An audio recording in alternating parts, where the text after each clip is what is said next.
Ang kwento ay nag-umpisa sa kung saan ang mga doktor ay pinag-aralan ang DNA ng mga tao.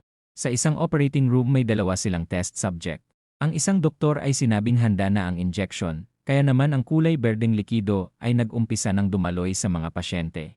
Noong umpisa ang status ng dalawang pasyente ay normal, ngunit biglang nagulat ang isang doktor dahil sa biglang pagbaba ng blood pressure ng dalawang pasyente. Pati ang dalawang doktor ay nagulat sa balita.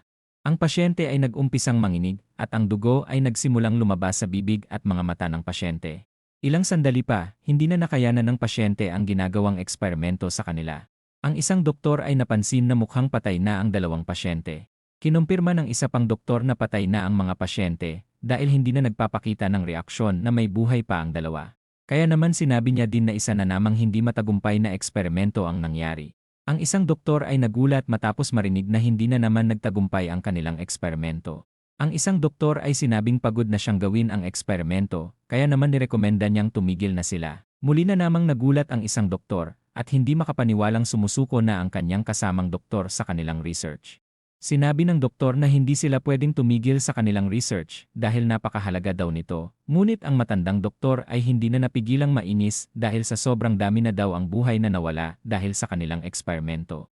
Paunti-unti nawawala ang galos sa kamay ng babaeng pasyente, habang ang matandang doktor naman ay muling sinabi na sumuko na sila sa kanilang research. Ang doktor ay natigilan dahil sa mga nangyari, habang ang isa naman ay nag-alala sa kalagayan ni Dr. Shin. Si Dr. Shin ay biglang napasigaw dahil ang mga ginagamit naman daw nilang mga test subject ay mga malubha na ang kalagayan at hindi na magtatagal ang buhay, kaya naman ayos lang daw na gamitin nila ang mga ito para sa ikabubuti ng sangkatauhan. Ang isang doktor ay sinabing may pag-asa pa daw sana silang iligtas ang mga pasyente, sinabi din nitong hindi sila magtatagumpay sa research. Si Dr. Shin naman ay pinalabas na ang isa pang doktor at sinabing siya na ang bahala sa lahat. Ang doktor naman ay tahimik nang umalis habang pinagmamasdan ang malungkot na si Dr. Shin. Si Dr. Shin ay hindi pa din sumusuko at umaasa pa din na magiging matagumpay ang kanyang research. Ang eksena ay nalipat sa ating bida na si Kang Ji-won. Ang kaibigan niya ay napansin ang zombie prank na nag-viral at naibalita pa sa telebisyon. Ang dalawa ay nagtatrabaho sa isang purinarya, kaya naman ang kaibigan ng ating bida na si Jin Min ay parang gusto na lang din daw maging isang vlogger tulad ng napanood nila sa balita. Tinanong niya din kung sa tingin daw ba ni Ji-won na totoo ang mga zombie. Sinabi ni Ji-won na maglilinis pa sila ng mga bangkay mamaya, kaya naman hindi niya nagustuhan ang tanong ni Jin Min. Pinilit ni Jin Min ang tanong sa ating bida, kaya naman sinabi nitong hindi totoo ang mga zombies. Si Jin Min ay sinabing napakaboring kausap ni Ji-won, ngunit ang ating bida naman ay minadali na si Jin Min dahil baka malate daw sila sa kanilang trabaho. Ang eksena ay nalipat sa ating bida, kung saan pinapakita niya ang business card ng kanilang purinarya at sinabing may appointment sila ngayon sa hospital. Nagulat ang nurse sa pagdating ni Ji-won, kaya naman muling sinabi ni Ji-won na pinatawag sila kaninang umaga para maglinis ng bangkay. Ang nurse naman ay nataranta at sinabing maghintay lamang sandali si Ji-won. Nagtataka ang ating bida sa reaksyon ng nurse, habang nagtataka din naman siya kung bakit napakatagal ni Jin Min.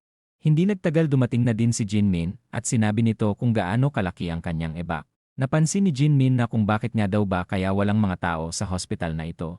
Ang nurse naman ay biglang dumating at sinabing sumunod daw ang dalawa sa operating room. Ang dalawa ay nakarating na kung nasaan ang dalawang test subject kanina ng mga doktor. Napansin ni Jin Min na mukhang mag-ama ang dalawa, kaya naman mag-umpisa na din daw sila sa kanilang trabaho. Ayon sa nakuha nilang info, ang dalawa ay nakaranas ng car accident. Napansin din ng ating bida na walang gaanong pinsala ang babae, wala din itong bakas na inoperahan. Kaya naman nagtataka si Ji-won kung bakit nasa operating room ang katawan ng babae. Sinabi naman ni Jin Min na malamang namatay na ito bago pa ito maoperahan. Sinabi niya din na tumigil na kakaisip ng kung ano-ano si Ji-won dahil hindi naman daw sila forensic experts para problemahin pa ang pagkamatay ng dalawa. Ilang sandali pa, ang dalawa ay ginagawa na ang kanilang trabaho. Si Ji-won ay nililinisan ang bunganga ng bangkay nang siya ay biglang nasaktan. Tinanong ni Jin Min kung anong nangyari, kaya naman sinabi ni Ji-won na nasugat siya sa matalim na parte ng ngipin ng bangkay, ngunit ayos lang naman daw siya. Tinanong ni Jin Min kung nakapagpalit na nga daw ba ng gloves si Ji-won, dahil kailangan na muna daw nilang itabi sa isang gilid ang bangkay ng lalaki. Mula sa orasan makikitang halos alas 10 na ng umaga, at ang date ay 24 na ng April. Ang dalawa ay nahihirapang ilipat ang kama dahil sa bigat daw ng bangkay ng lalaki. Si Ji-won ay napalingon at napansin na nawala na ang galos sa bangkay ng babae. Si Jiwan ay nagugulat dahil sigurado daw siyang may pasa sa braso ang babae matapos niya itong linisan kanina. Sinabi ni Jiwan kay Jinmin ang napansin niya sa bangkay, ngunit bigla siyang nakaramdam ng kakaiba. Siya ay bigla na lang din ng hina at nawalan ng malay. Si Jinmin ay napansin ang pagbagsak ni Jiwan at tinanong nito kung ayos nga lang daw ba ang ating bida. Agad niya din itong nilapitan, habang si Jiwan naman ay nanghihinang sinabi na may kakaiba siyang nararamdaman sa kanyang katawan. Ilang sandali pa, siya ay biglang nakaranas ng matinding sakit na kanya namang ipinagsisigaw ng malakas. Mula sa DNA ng ating bida ay may nangyayaring kakaiba, habang siya naman ay pakiramdam na sasabog na ang kanyang puso. Sa sobrang init ng kanyang pakiramdam iniisip niya din na para siyang nasusunog. Iniisip ni Jiwan na mamamatay na siya, hanggang sa paunti-unti na lamang siyang nawalan ng malay. Si Jinmin ay patuloy pa din na natataranta sa nangyayari kay Jiwan, sumigaw din siya ng tulong dahil sa nawalan ng malay si Jiwan.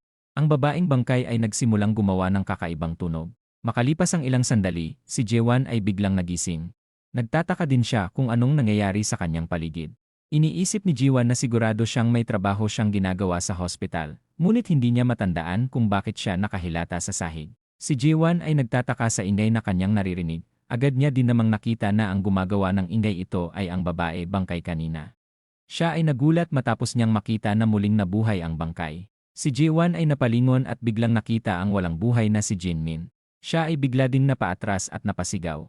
Hindi din siya makapaniwalang patay na ang kasama niyang si Jinmin dahil si ginawa niyang ingay, napalingon naman ang babae sa kanya. Ito ay may dugo sa kanyang bibig at ito ay tila kumain ng dinuguan. Si Jiwan ay nagtataka pa din sa nangyayari, habang ang babae naman ay biglang tumalikod at muling ipinagpatuloy ang pag-headbutt sa pintuan. Habang nagtataka siya sa kung anong nangyayari, makikita naman sa orasan na 5 araw na ang nakalipas. Si Jiwan ay may nalalasahan na bakal sa kanyang panlasa, habang ang amoy naman ng dugo ay malakas niyang naamoy. Si Jiwan ay hindi pa din makapaniwala sa kanyang nararamdaman at nakikita. Si Jiwan ay napalingon dahil kay Jinmin na gumagawa ng kakaibang tunog. Si Jiwan ay agad lumapit kay Jinmin at sinabing magsalita ito kung anong nangyari sa paligid. Patuloy na gumagawa ng kakaibang ingay si Jinmin, kaya naman iniisip ni Jiwan na buhay pa ito. Kailangan niya din daw makatawag ng tulong upang masagip pa ang buhay ni Jinmin. Sinabi ni Jiwan na kailangan nilang makapunta sa emergency room sa lalong madaling panahon. Mula sa ibang parte ng hospital dito ay nagkalat ang dugo sa paligid. Mula sa isang kwarto, ang nurse kanina ay namatay na. Ang matandang doktor naman kanina ay buhay pa, habang iniisip na wala ng pag-asang mabuhay pa siya. Siya ay may sinisisi din na tao, dahil siguradong ang taong yun daw ang may kasalanan ng lahat ng ito. Napansin niyang nagsisimula ng gumalaw ang nurse, kaya naman mas lalo pa siyang kinabahan. Ang doktor ay nagpa siyang lumabas dahil mamamatay daw siya sa lugar na ito kung mananatili siya dito. Siya ay nakalabas na ng pintuan, habang dala ang isang golf stick. Habang pinagmamasdan ni Jiwan ang kanyang kasama, bigla naman siyang nakaramdam ng kakaiba. Dahil pakiramdam niya daw ay nanghihina siya at sumasakit ang kanyang tiyan. Iniisip niyang kumain siya kanina bago pumunta dito. Kaya naman nagtataka siya kung bakit para daw siyang mamamatay sa gutom ngayon. Matapos makita ang katawan ng kanyang kasama, siya ay nakaramdam ng kakaiba, ngunit pinigilan niya ang kanyang sarili na isipin ang pumapasok sa kanyang isipan. Si Jiwan ay handa nang ilabas si Jinmin dahil kailangan daw nilang makahingi ng tulong. Ang babae ay patuloy lamang siyang tinititigan. Matapos buksan ang pintuan, siya naman ay nagulat dahil nakita niya ang doktor na may golf stick. Si Jiwan ay tinawag ang doktor para tulungan sila, ngunit ang doktor naman ay nagtataka kung bakit may taong buhay pa dito sa loob ng hospital. Muling sinabi ni Jiwan na may pasyente ang doktor na kailangan niyang tulungan. Ang babaeng bangkay kanina ay biglang tumakbo pasugod sa matandang doktor, kaya naman ito ay nataranta at patuloy winasiwas ang kanyang dalang sandata. Habang sumisigaw ng malakas, ang pintuan sa isang kwarto naman ay biglang nagbubukas.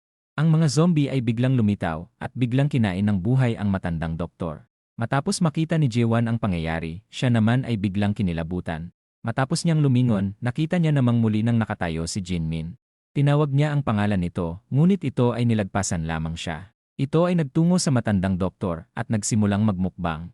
Si Jiwan ay patuloy na nagulat at bigla na lang nagtago dahil sa kanyang takot. Matapos maisip na naging zombie ang kanyang kasamahan, iniisip niya naman na nananaginip lamang siya. Siya ay pumikit at nagpokus na makabalik sa realidad, ngunit ito ay hindi gumana. Siya ay napasandal sa kanyang pagkadismayang nasa realidad siya, natigilan din siya sa kanyang nakita. Dahil napansin niya ang orasan, at napagtantong 5 araw na daw pala siyang nawawalan ng malay. Matapos ilabas ang kanyang cellphone, napansin niyang marami na siyang missed calls na nanggaling sa kanyang kapatid. Habang nagbabasa siya ng mga mensahe ng kanyang kapatid, bigla namang namatay ang kanyang cellphone. Iniisip ni Jiwan na hindi niya alam ang totoong nangyayari, ngunit hindi daw siya pwede na walang gawin. Nakapagpa siya ang ating bida na lumabas sa hospital para malaman ang mga nangyayari sa labas at para mailigtas din daw ang kanyang kapatid. Ang eksena ay nalipat sa isang babae na umiiyak na nagngangalang Gina. Dahil sa maraming zombie na nasa labas, siya ay hindi makalabas, kaya naman umaasa siya na sana may tumulong sa kanya. Ang eksena ay nalipat na sa hospital at ang mga zombie na kumain sa doktor ay naglalakad-lakad na naman kung saan-saan. Ang babaeng zombie ay napansin si Jiwan na lumabas sa operating room. Siya ay patuloy na tumatakbo, napalingon din siya dahil ang mga zombie ay hindi siya hinahabol. Ilang sandali pa, si Jiwan ay nakalabas na. Ang sakit ng kanyang tiyan ay patuloy na sumasakit dahil sa matinding gutom na kanyang nararamdaman. Dahil sa 5 araw na ang nakalipas, naiintindihan niya daw kung bakit sobrang nagugutom na siya. Siya ay nanghihina na din at iniisip na malapit na siyang mawalan ng malay. Sa hindi kalayuan may nakita siyang convenience store, kaya naman agad na siyang pumunta dito. Dahil sa kanyang gutom kinain niya ang lahat ng kanyang maibigan at uminom na din ng soft drinks. Si Jiwan ay naisip na kumain na lang siya basta nang hindi tinitignan ang expiration ng pagkain. Hindi niya din daw gusto ang mga pagkain sa mga convenience store, ngunit hindi niya namalayang nabusog na siya. Si Jiwan ay muling naalala ang kanyang kasamahan na si Jinmin at siya ay patuloy pa din na hindi makapaniwala. Siya ay bigla ding nagulat matapos marinig ang ingay na nanggaling sa likod ng pintuan.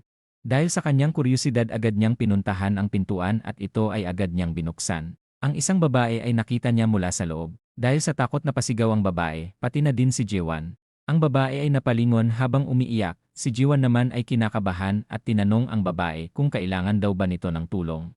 Mula sa labas ang isang zombie ay papunta na sa loob ng convenience store dahil sa narinig nitong ingay. Ang ating bida ay binigyan si Gina ng pagkain na agad naman itong kinain. Sinabihan ni Jiwan na magdahan-dahan lang si Gina, ngunit ito ay hindi nagpaawat hanggang sa natapos na siyang kumain. Si Gina ay nagpasalamat sa ating bida sa pagtulong nito sa kanya. Tinawag ng babae na Ajushi si Jiwan at tinanong kung paano siya nakapunta dito. Ang ating bida naman ay nagulat dahil sa pagtawag nitong Ajushi sa kanya. Habang iniisip niyang 28 pa lang siya para tawaging Ajushi, sinabi naman ni Jiwan na sobrang nagugutom na siya kaya naman agad siyang pumunta sa lugar na ito. Si Gina naman ay nagulat dahil sa nagawa ni Jiwan na makapunta sa lugar na ito ng ligtas. Tinanong ni Jiwan kung may alam daw ba itong charger sa loob ng convenience store. Sinabi naman ni Gina na may power bank na binebenta ang tindahang ito. Si Jiwan naman ay sinabi na lalabas siya para tignan.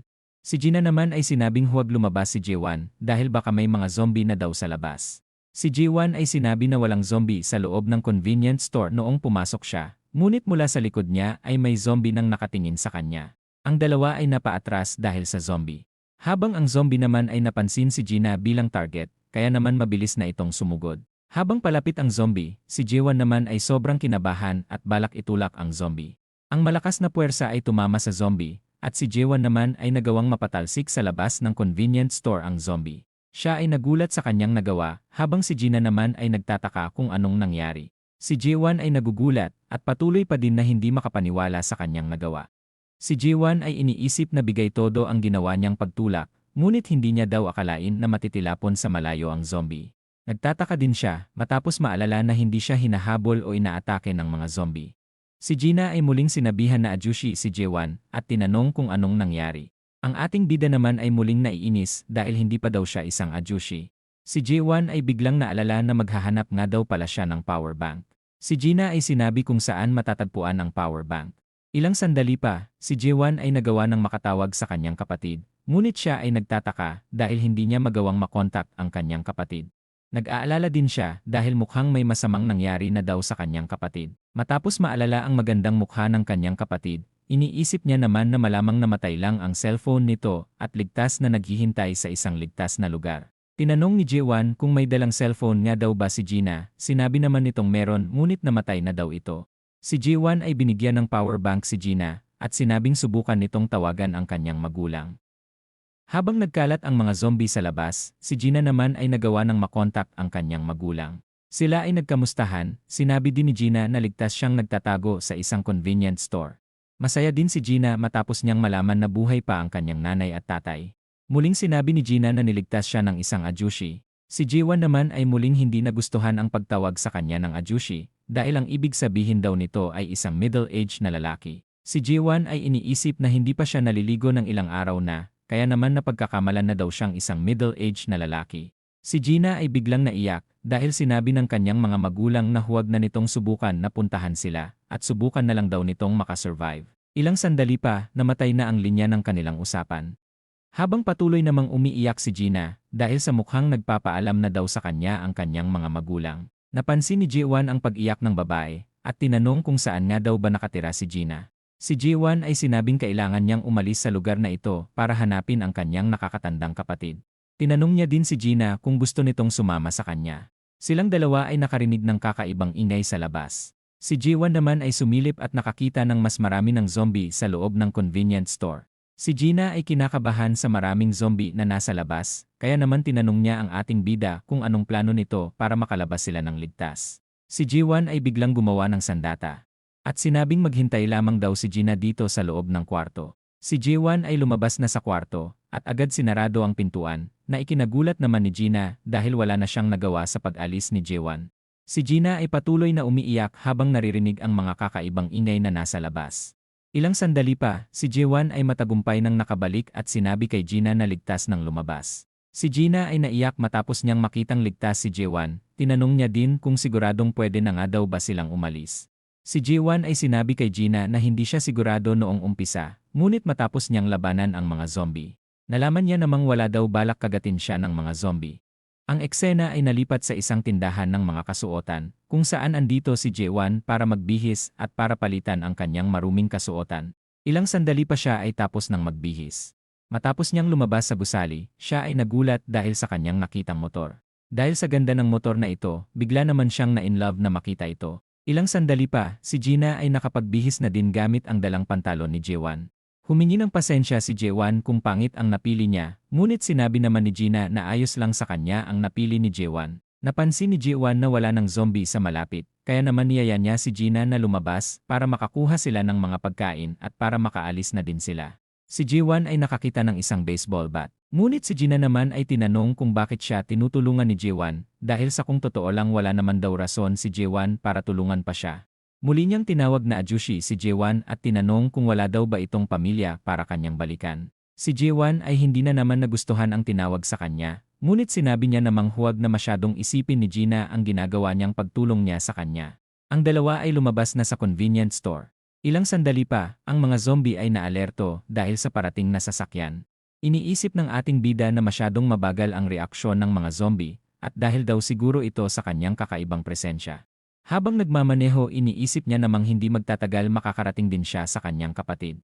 Ang eksena ay nalipat sa isang gasolinahan. Ang isang lalaki ay nasa convenience store ng gas station, at iniisip na ito na ang kanyang huling bote ng tubig. Kaya naman malapit na din daw siyang mamatay. Iniisip niya din na napakamalas niya dahil dito sa kanyang napuntahan na convenience store ay wala ng pagkain na natira. Ang lalaki na si Gidu ay isang reporter, ngunit sa gitna ng apokalips wala na daw silbi ang bagay na ito. Siya ay biglang naalerto matapos niyang makarinig ng motor sa hindi kalayuan. Napagtanto niya din na palapit ng palapit ang tunog ng motor. Ilang sandali pa, siya ay nagulat dahil ang ating bida at si Gina ay biglang tumigil para maglagay ng gasolina sa kanilang sasakyan. Si Gidu ay nagulat dahil sa napaka-casual daw bumaba ng dalawa sa motor. Napagtanto niyang delikado para sa dalawa ang ginagawa nila, kaya naman binabalak niyang tawagin ang dalawa papunta sa kinaroroonan niya. Si Gidu ay biglang nagulat sa kanyang narinig dahil ang isang zombie ay tumilapon. Si Jiwon ay patuloy na hinahampas at pinapalipad ang mga zombie. Sa sobrang lakas ni Jiwon, puro isang tama lang ang inaabot ng mga zombie sa kanya. Kaya naman si Gidu ay patuloy na nagugulat sa kanyang nakikita. Mula sa likod ni Jiwon ay may palapit na zombie, kaya naman si Gidu ay napasigaw at binalaan si Jiwon. Matapos mapansin ang zombie, si Jiwon naman ay umatras lamang ng isang hakbang at siya ay nagawa ng makaiwas. Si Gidu naman ay nagtaka sa ginawa ni Jiwon na pag-iwas. Ang zombie ay target si Gina, ngunit agad naman na ito pinalipat ni Jiwon. Ang dalawa ay napansin na naubos na nila ang zombie sa paligid. Matapos makita ang ginawang pag-iwas ni Jiwon, si Gidu naman ay hindi pa din makapaniwala. Dahil mula sa kanyang mga nakita ay wala daw balak na kagatin ng mga zombie ang ating bida. Si Jiwon ay sinabing magkakarga lang muna sila ng gasolina dahil medyo malayo daw ang kanilang pupuntahan. Ang dalawa ay napalingon dahil si Gidu ay tinawag sila habang sinasabing malaking scoop ang kanyang nadiskubre. Ang dalawa naman ay nagtaka at nagulat sa mga pinagsasabi ni Gidu. Ilang sandali pa, si Gidu ay umiinom na ng tubig kasama sila Jiwan. Masaya din si Gidu dahil akala niya kanina ay mamamatay na siya. Tinanong ni Jiwan kung gaano nakatagal si Gidu sa convenience store na ito, kaya naman sinabi niyang 3 araw na siyang nandito. Ngunit noong dumating daw siya dito ay wala nang kahit na anong pagkain. Habang kumakain sinabi naman ni Gidu na maswerte pa siya dahil sa pagdating nila Jiwan. Si Gidu ay nagpakilala sa dalawa, isang 32 years old na journalist, ngunit sa panahon ngayon wala na daw silbi ang kanyang propesyon. Si Gina ay nagpakilala din at sinabing isa siyang 20 years old na estudyante. Ang ating bida ay nagpakilala din bilang 28 years old bilang mortician. Si Gidu naman ay sinabing hindi halata sa itsura ni Jiwan na nagtatrabaho siya bilang imbalsamador. Si Gina ay biglang napatingin kay Jiwan, kaya naman tinanong niya ito kung bakit siya tumitingin sa kanya. Si Gina naman ay namangha dahil 28 pa lang daw pala si Jiwan. Ang ating bida naman ay nadidismaya at iniisip na mukhang mas matanda pa daw pala siya sa paningin ni Gina. Si Gidu ay napansin na mukhang ngayon lang din nagkakilala ang dalawa. Si Gina naman ay sinabing tama si Gidu dahil niligtas daw siya kanina ni Jiwan sa isang convenience store. Ang dalawa ay napagtanto na ngayon lang din nila nalaman ang pangalan ng isa't isa. Si Gidu ay sinabi na kanina pa siya na may gustong itanong sa ating bida. At ito daw ay ang kung bakit kinakagat ng mga zombie si Jiwan. Si Jiwan ay kwento ang mga nangyari sa kanya sa hospital, pati na din noong pumunta siya sa convenience store at nakita si Gina. Nalaman din ni Gidu na 5 araw nang nananatili si Gina sa convenience store bago dumating si Jiwan para sagipin siya. Nalaman din ni Gidu na papunta sila ngayon sa magulang ni Gina na nagawa nilang makontak kanina.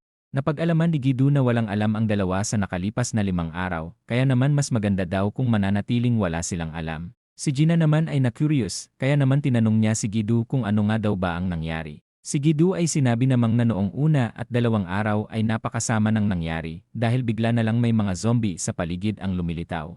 Ilang sandali pa, si Gina ay bigla namang naiyak dahil sa mga kwento ni Gidu. Pinakalma niya din si Gina dahil siguradong ligtas pa daw ang pamilya nito dahil sa nagwa nitong matawagan sila kanina. Sigurado din daw na magkikita sila ng mga ito na ikinatuwa naman ni Gina na marinig. Si Jiwan ay tinanong kung bakit natrap si Gidu sa lugar na ito. Sinabi naman ni Gidu na nawalan na siya ng oras na makapunta sa mas ligtas na lugar dahil sa pagiging abala niya na malaman ang naging sanhi ng pagkakaroon ng mga zombies noon sa paligid.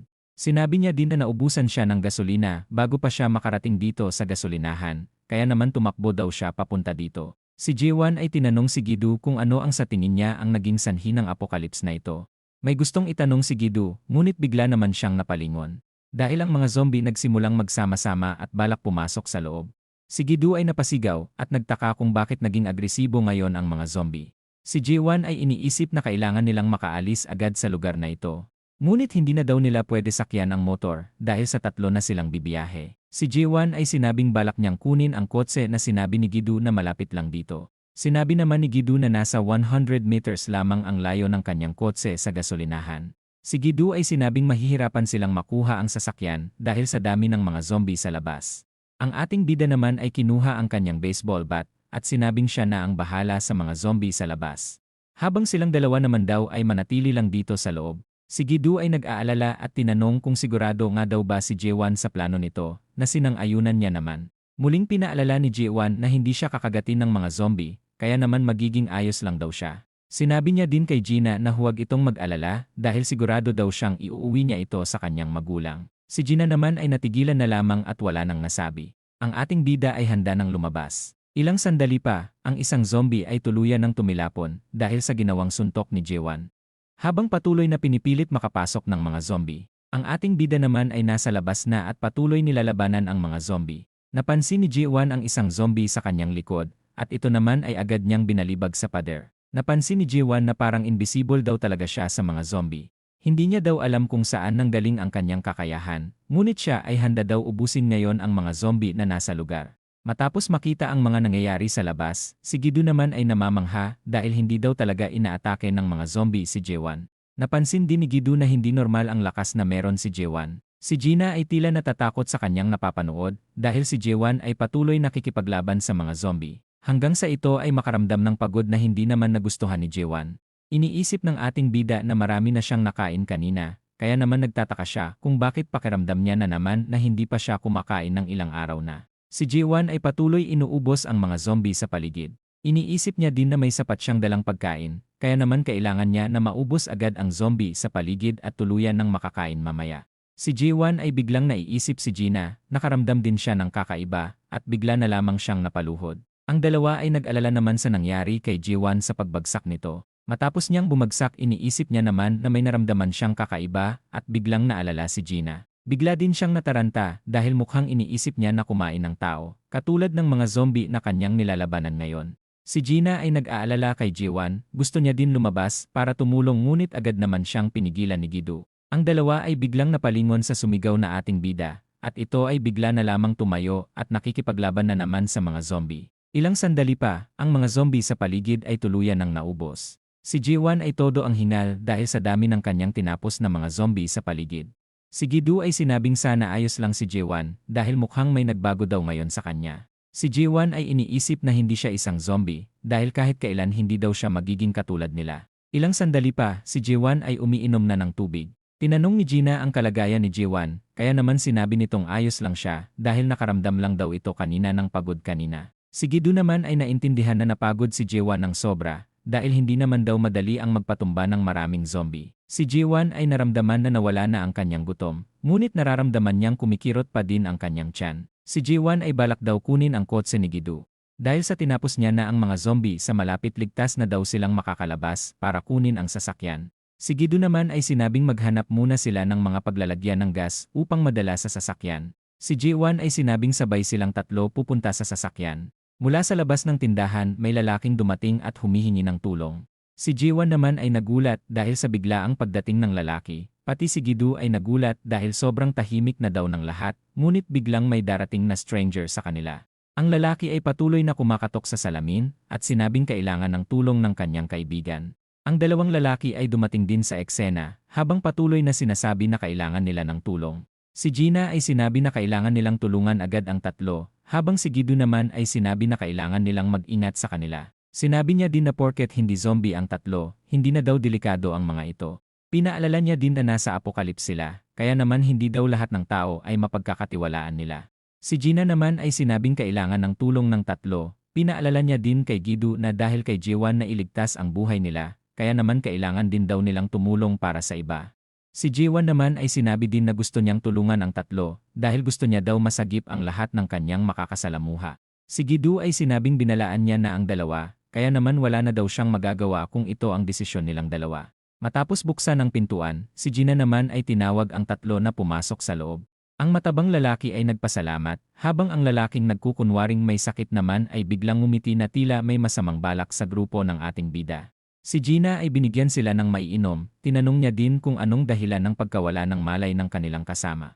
Sinabi naman ng matabang lalaki na wala silang idea dahil bigla na lamang daw nawalan ito ng malay.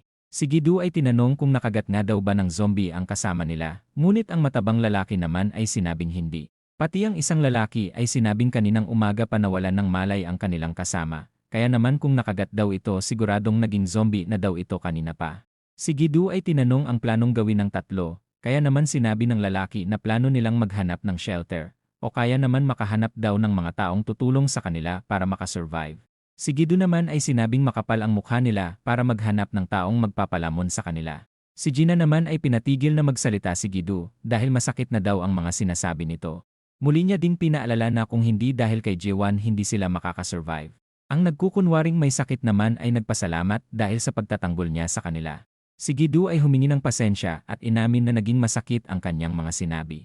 Tinanong ng ating bida kung kakasya nga daw ba silang 5 sa sasakyan ni Gidu ng komportable na kanya namang sinang-ayunan. Tinanong din ni Gidu kung bakit 5 lang ang sinabi ni Jiwan dahil 6 daw ang bilang nila. Ang ating bida naman ay sinabing sa motor siya sasakay dahil mas maganda daw kung mas mauuna siya para mas makapag-scout sa kanilang daraanan. Na sinang-ayunan naman ni Gidu. Si Jiwan ay sinabing kailangan na nilang kunin ang sasakyan, na sinang-ayunan naman ni Gidu. Si Gina naman ay sinabing mag-ingat sila dahil magpapaiwan na lang daw siya para alagaan ang lalaking may sakit. Habang paalis na ang dalawa sinabi naman ni Gidu na babalik sila kaagad.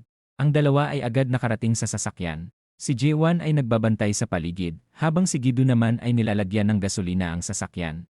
Si Jiwan ay nagtataka kung bakit masyadong nag-aalala si Gidu sa tatlo kanina. Sinabi naman ni Gidu na hindi naranasan ni Jiwan ang kanyang naranasan nitong nakaraang 5 araw. Kaya naman hindi daw maintindihan ni Jiwan ang kanyang pakiramdam. Sinabi niya din na sa panahon ngayon mahirap na daw ang magtiwala sa ibang tao. Si Jiwan ay tinanong naman kung bakit nga daw ba ito lumapit sa kanila kanina. Pinaliwanag naman ni Gidu na gusto niyang makakuha ng magandang scoop. Nagugutom at uhaw na din daw siya, kaya naman wala na siyang nagawa kundi lumapit kanina sa kanila. Sinabi ni Jiwan na survival instinct ang ginawa ni Gidu kanina. Tinanong din ng ating bida kung bakit tinawag siyang malaking scoop nito. Sinabi naman ni Gidu na isang tao na hindi inaatake ng mga zombie si Jiwan, kaya naman malaking balita daw ito para sa lahat. Ang tiyan ng ating bida ay nagsimula na namang tumunog ng malakas, kaya naman mukhang gutom na naman daw si Jiwan na kanya namang sinang-ayunan. Si Gidu naman ay sinabing hindi biro ang ginawa niyang pag-ubos sa mga zombie kanina, kaya naman pag nakaalis na daw sila sa lugar na ito maghahanap sila ng pagkain at kakain hanggang sa mabusog sila. Mula sa hindi kalayuan may narinig si Jiwan. Ang ating bida ay natataranta, kaya naman tinanong ni Gidu kung anong problema. Si Jiwan naman ay naiinis at sinabing sigurado siyang narinig niyang sumigaw si Gina. Ang eksena ay nalipat sa gasolinahan. Si Gina ay sumisigaw habang binabalak siyang pagsamantalahan ng tatlong manyakol. Si Gina ay biglang natahimik matapos sabihin ng lalaki na pupunta ang mga zombie sa kanila kapag sumigaw si Gina. Habang tinututukan ng baril si Gina, sinabi naman ng lalaki na mas magandang mamatay sa putok ng baril kesa sa mga zombie. Ang lalaki ay hindi din daw makapaniwala na napakadali nilang maloko dahil sa pagtanggap daw agad nila sa kanilang tatlong kupal. Ang isang lalaki ay sinabing babalik lang din agad ang dalawa, kaya naman hindi daw magandang oras para pagsamantalahan si Gina.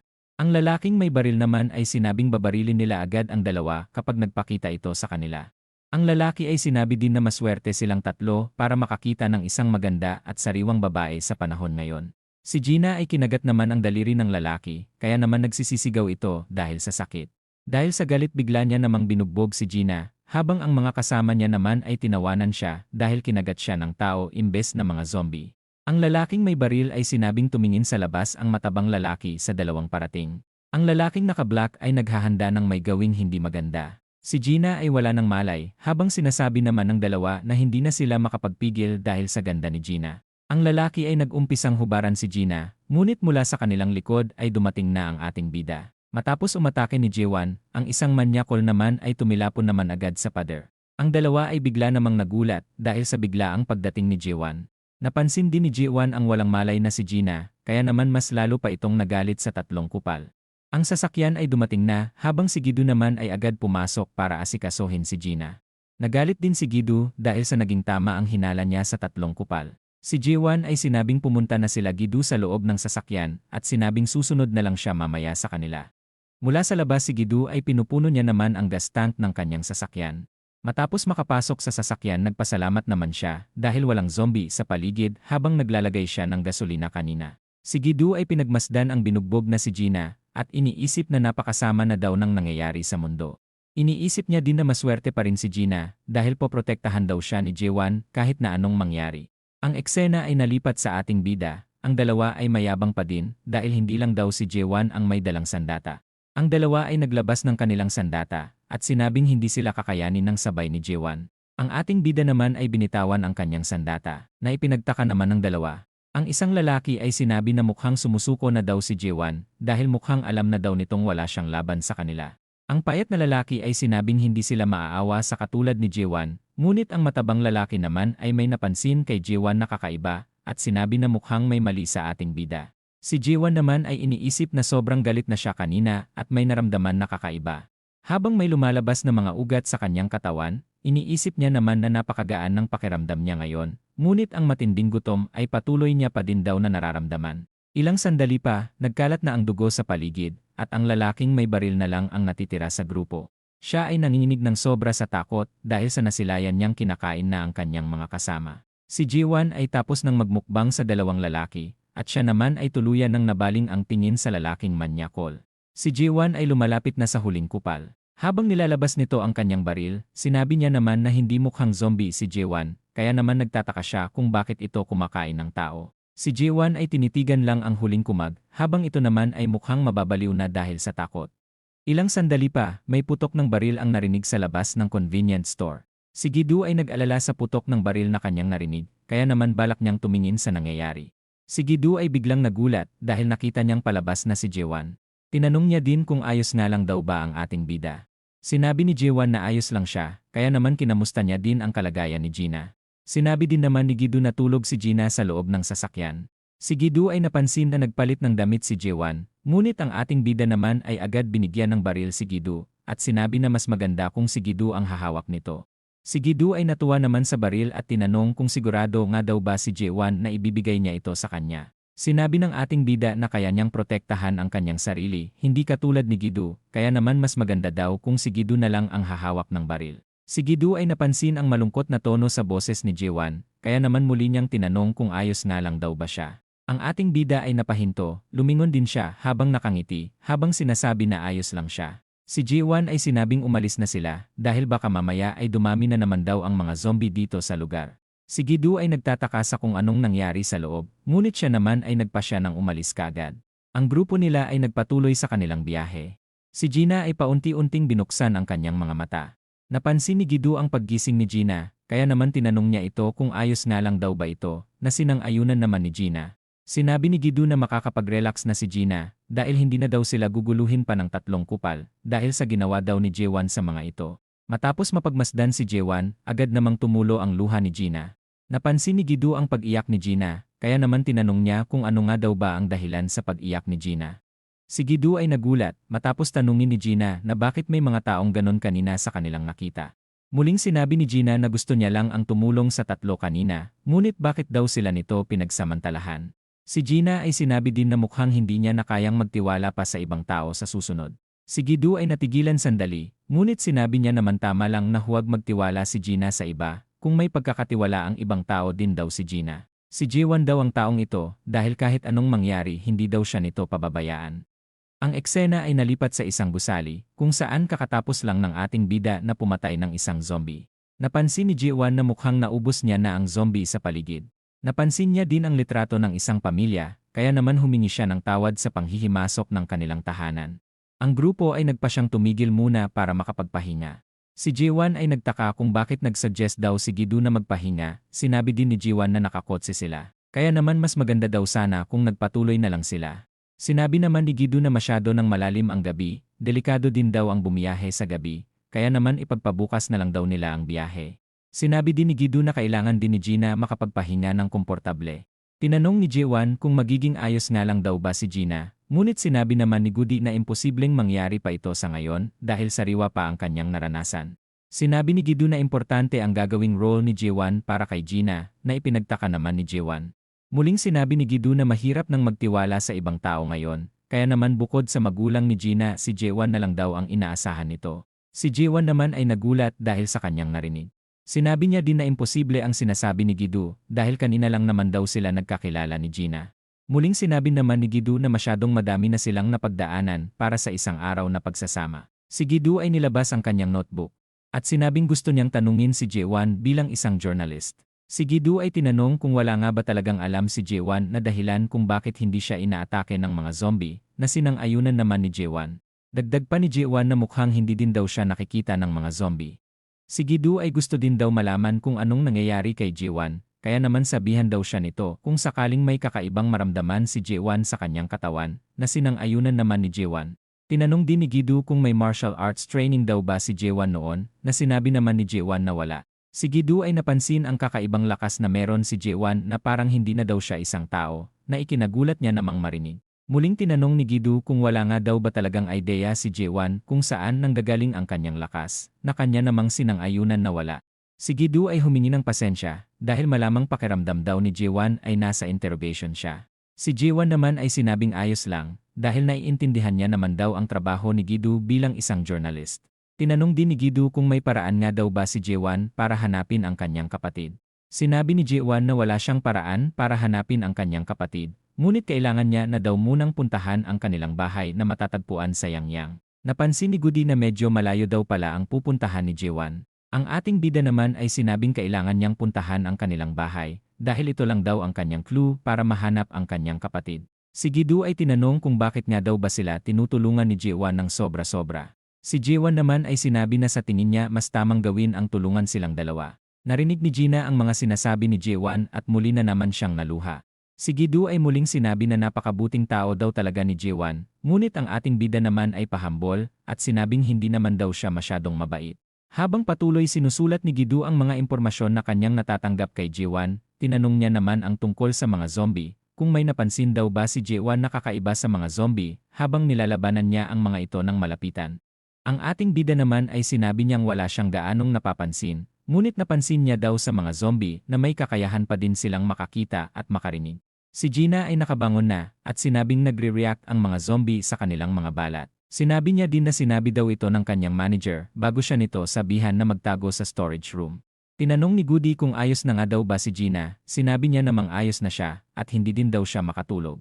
Sinabihan niya din si Jiwan na huwag nang mag-alala sa kanya dahil ayos na daw talaga siya. Muling sinabi ni Gina na nagre-react ang mga zombie sa exposed na balat nila. Ang ating bida naman ay napagtanto na kaya daw pala nagpakuha ng mahabang pantalon si Gina noon.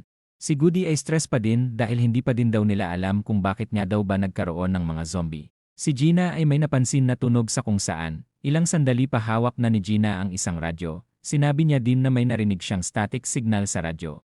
Ilang sandali pa, ang radyo ay nakakuha ng signal ng stasyon. Sinabi din ng tao na nasa stasyon ng radyo na sigurado daw siyang marami pang survivors na natitira katulad niya. Si Gidu ay hindi makapaniwala dahil may stasyon pa din ng radyo ang gumagana sa panahong ito. Ang nagsasalita sa radyo ay sinabing 5 araw na simula noong magkaroon ng mga zombie. Si Jiwan ay napansin na live broadcast ang nangyayari, kaya naman si Gidu ay sinabi na mukhang ligtas din daw na lugar ang stasyon ng radyo ngayon. Si Jiwan naman ay sinabi na malamang na trap lang din ang taong nagsasalita sa stasyon. Si Gina naman ay sinabing malapit lang ang stasyon ng radyo mula rito, kaya naman tinanong niya ang dalawa kung ano ang balak nilang gawin. Si Gidu naman ay sinabi na buhay pa sila hanggang ngayon dahil kay Jiwan, kaya siya daw ang magdesisyon kung ano ang kanilang susunod na gagawin. Ang ating bida naman ay nagulat sa pagdepende nila sa kanya. Sinabi din ni Gidu na si Jiwan lang daw ang may kakayahan na makapasok sa stasyon ng radyo kung gugustuhin ito. Si Jiwan naman ay biglang nagsalita at sinabing kailangan daw muna nilang ihatid si Gina sa kanyang mga magulang. Kapag naihatid na daw nila si Gina sa kanila, saka na lang daw nila pag-isipan kung pupunta sila sa stasyon ng radyo. Si Gina ay masaya namang marinig na siya ang priority ni Jiwan, habang si Gidu naman ay sinabi na si Jiwan daw ang masusunod. Ilang sandali pa, si Jiwan ay naguguluhan. At si Jinmin naman ay bigla siyang tinawag at sinabing kumain sila ng tanghalian. Si Jiwan ay nagulat makita si Jinmin. Ngunit sila ay nagpatuloy na dahil ililibre daw siya nito ng pagkain. Si Jiwan ay masayang iniisip na mabuti na lang ay nagising na siya sa kanyang masamang panaginip. Ilang sandali pa, si Jiwan ay nagulat matapos niyang makita ang mga zombie na kumakain ng tao. Si Jinmin naman ay sinabi din na kumain na din silang dalawa. Si Jiwan ay nagtataka kung anong nangyayari, ngunit si Jiwan ay muli nang nagising sa realidad ng kanyang buhay.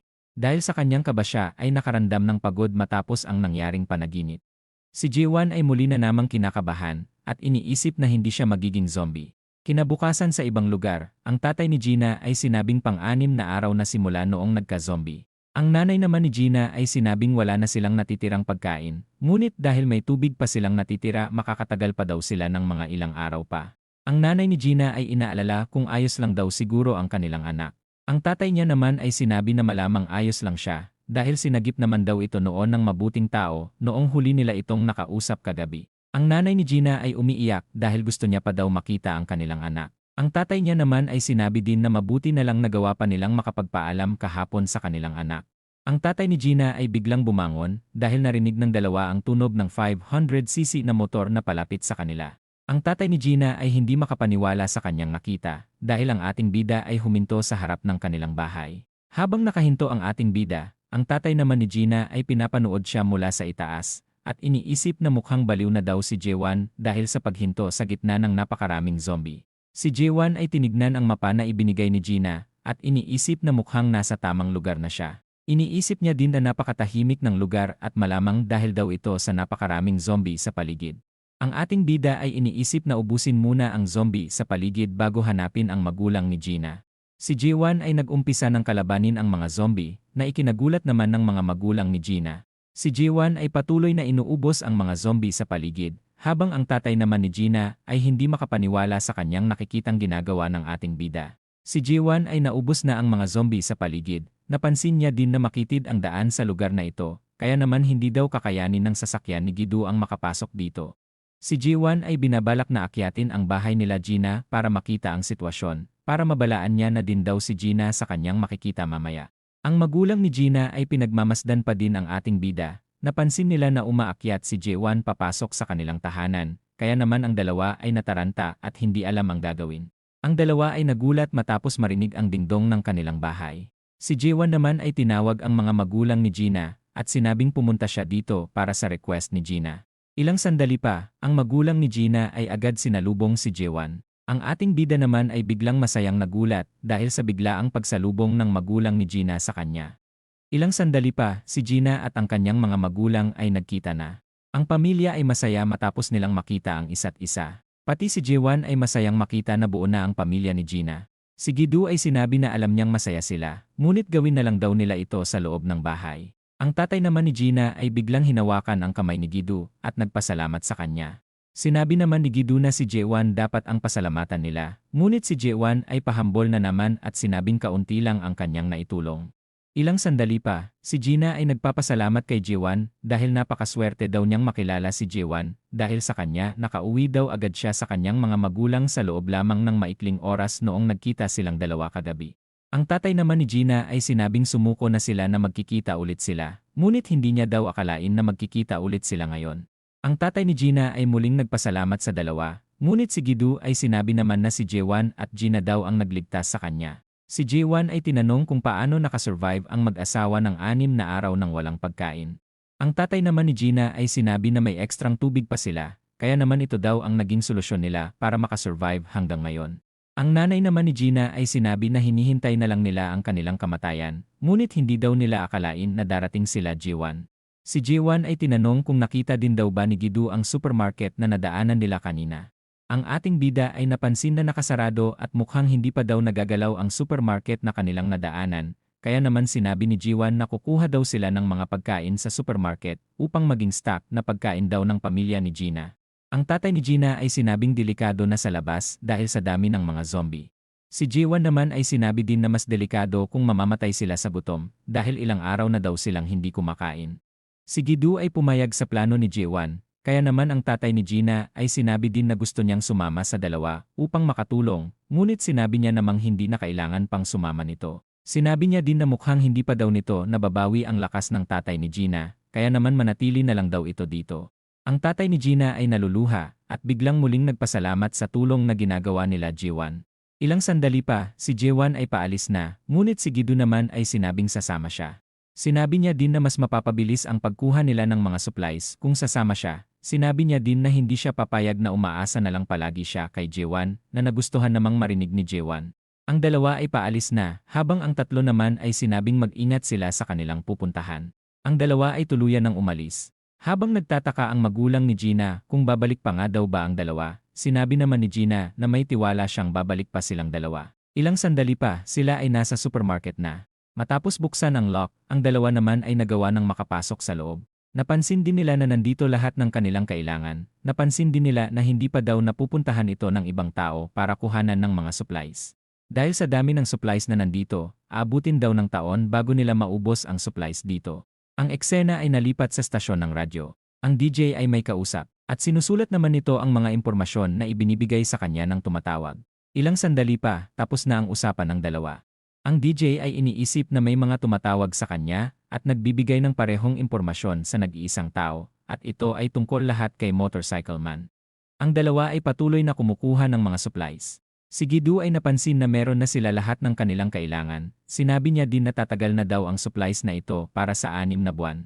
Ang ating bida ay napansin ang isang drugstore sa kabilang kalsada, kaya naman sinabi niya na kumuha na din sila ng mga gamot. Si Gidu ay sinabing nakokonsensya siya sa pagkuha na lang basta ng mga supplies. Ngunit si Jiwan naman ay sinabing nasa apocalypse na sila, kaya naman hindi na daw big deal ang kumuha ng mga supplies sa mga ganitong klaseng lugar. Si Gidu ay sinabing siya na ang kukuha ng mga gamot at magbantay na lamang daw siya sa labas. Sinabi din ni Gidu na hindi sila dapat kumuha ng basta-basta at sinabi na dapat kumuha lang sila ng dapat nilang kailangan na mga gamot. Si Jiwan ay napansin ang stasyon ng radyo na kanilang narinig kagabi. Silang dalawa ay nakita ang building ng stasyon ng radyo at sinabi na tama ang sinabi ni Gina na malapit lang ito. Si Gidu ay tinanong kung gusto nga daw ba nitong mag-broadcast para malaman ang kalagayan ng kanyang kapatid. Sinabi din ni Gidu na bumalik na daw sila sa bahay nila Gina at alamin na lang mamaya kung paano nga daw ba sila makakapunta sa Yangyang. Ang ating bida ay pinagmasdan ang kanyang mga mensahe sa kanyang kapatid at iniisip na kahit anong mangyari pupuntahan niya ito para iligtas. Ilang sandali pa, ang eksena ay nalipat sa bahay nila Gina. Ang tatay ni Gina ay muling nagpasalamat, habang si Jewan naman ay nagpasalamat din sa kanila dahil sa masarap na pagkakaluto ng pagkain. Si Jewan ay sinabi na nagawa nilang makakuha ng supplies na pwedeng umabot ng 6 na buwan para sa kanilang 4. Ang tatay ni Gina ay nagtaka kung bakit 4 lang daw silang binilang niya. Si Jewan naman ay muling sinabi na kailangan niya pang puntahan ang kanyang kapatid na babae. Ang nanay naman ni Gina ay tinanong kung saan daw nakatira ang kapatid ni Jewan. Ang ating bida naman ay sinabi na nasa Yangyang daw ang kanyang kapatid. Ang tatay ni Gina ay sinabi namang napakalayo ng Yangyang, sigurado din daw na hindi madali ang magiging biyahe ni Jewan papunta sa lugar. Si Jewan naman ay malungkot at sinabing kailangan niyang pumunta kahit anong mangyari dahil ang kapatid niya lang daw ang nag-iisa niyang kapamilya. Si Jewan ay tinanong ang magulang ni Gina na kung pwede daw ba silang bumalik dito matapos niyang sagipin ang kanyang kapatid. Si Gina naman ay nagulat sa sinabi ni Jewan. Muling sinabi ng ating bida na wala silang kapamilya sa Yangyang, kaya naman kung pwede sa kanila gusto daw nilang bumalik dito. Sinabi din ni Jewan na hindi siya nagagawang mapansin ng mga zombie, kaya naman magiging malaking tulong daw siya para sa kanila. Sinabi din ni Jewan na mapapanatag siya sa tabi ni Gina para masiguro daw ang kaligtasan nito.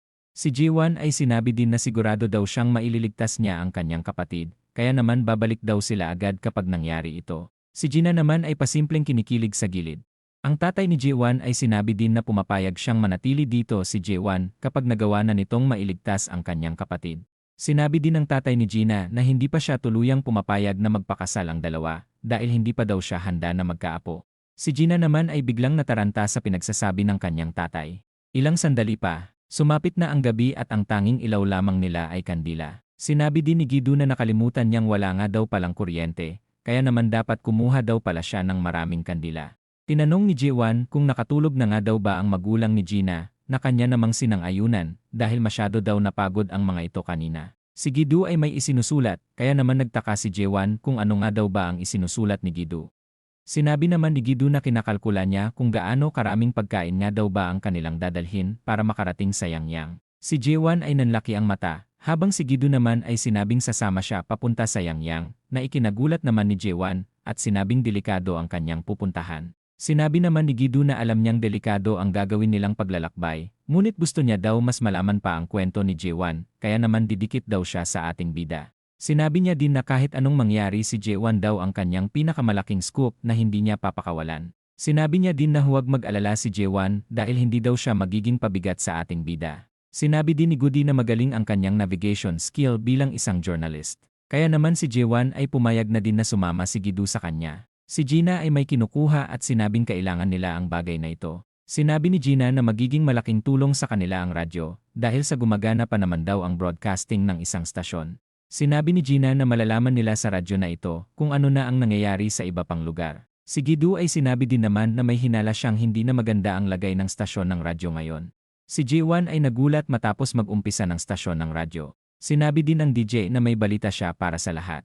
Dahil ayon sa mga nagbibigay ng impormasyon sa kanya, may isang tao daw na dapat nilang malaman na nabubuhay sa gitna ng apokalips. Sinabi ng DJ na ang tinutukoy niya ay ang taong hindi inaatake ng mga zombie o kilala daw bilang si Motorcycle Man.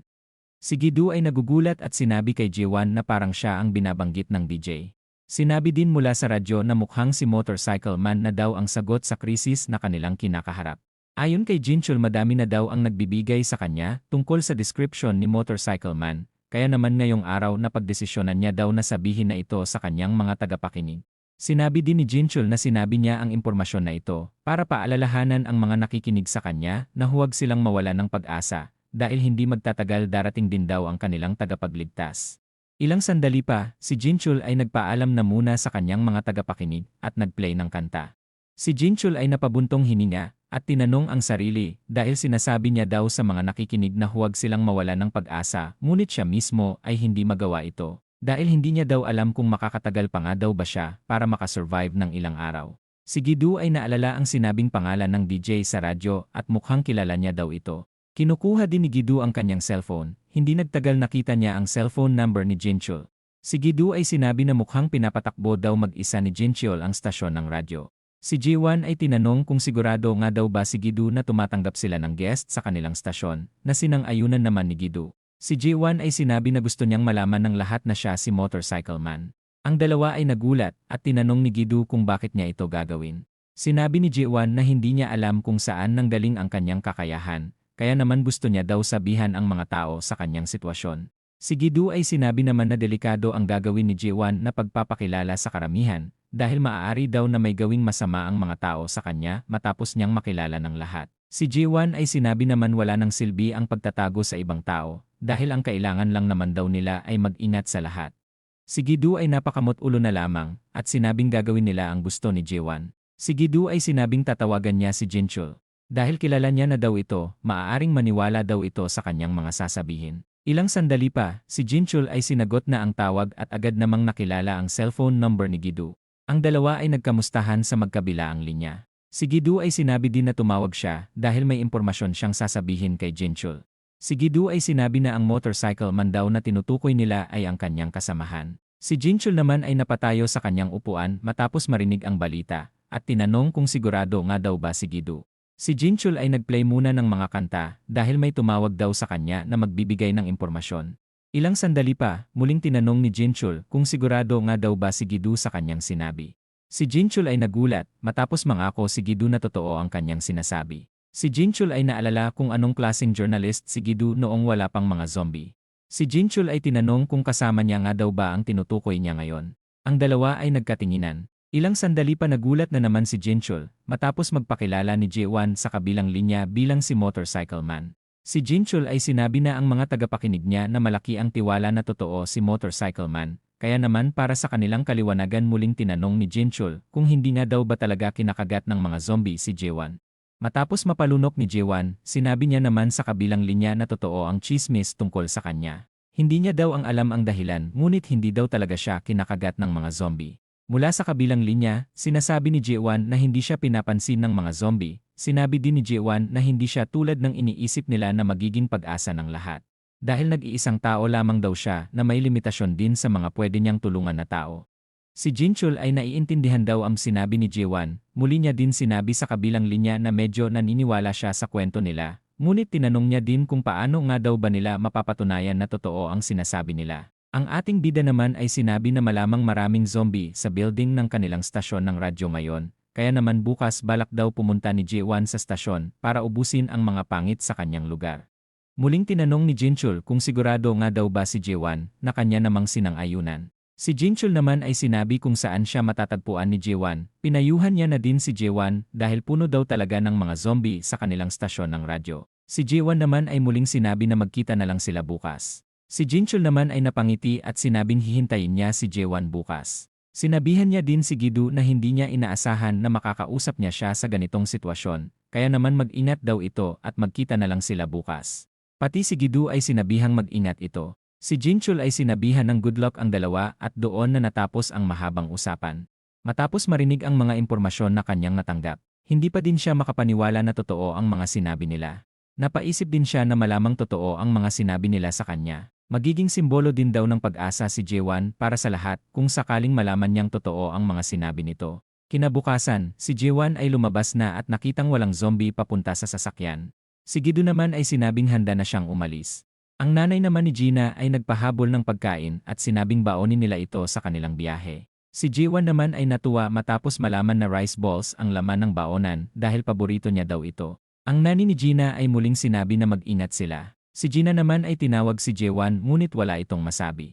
Si Jiwan naman ay muling nagpaalam kay Gina, sinabihan niya din itong huwag mag-alala dahil alam naman daw nitong hindi siya makakagat ng mga zombie. Si Gina ay biglang niyakap si Jiwan at sinabi na siguraduhin nitong babalik siya. Ang ating bida naman ay biglang namula at sinabing babalik siya ng ligtas sa kanya. Ang tatay naman ni Gina ay biglang sumingit sa usapan at muling sinabi na hindi pa sila pwedeng magpakasal. Ilang sandali pa, si Jiwan at Gidu ay nagumpisa ng umalis. Hindi nagtagal nakarating na din ang dalawa sa gusali ng stasyon ng radyo. Si Jiwan ay nag-umpisa na din na pumatay ng mga zombie sa lugar. Si Jiwan ay sinabing napakaraming zombie sa paligid, kaya naman medyo matatagalan daw siyang ubusin ang mga zombie. Si Jinchul ay nanghihina na at iniisip na mukhang ito na ang kanyang kamatayan. Ayon sa kanya matagal na daw siyang nawala ng pagkain at may inom, dahil nanghihina na siya hindi na din daw siya makakapag-broadcast ngayong araw.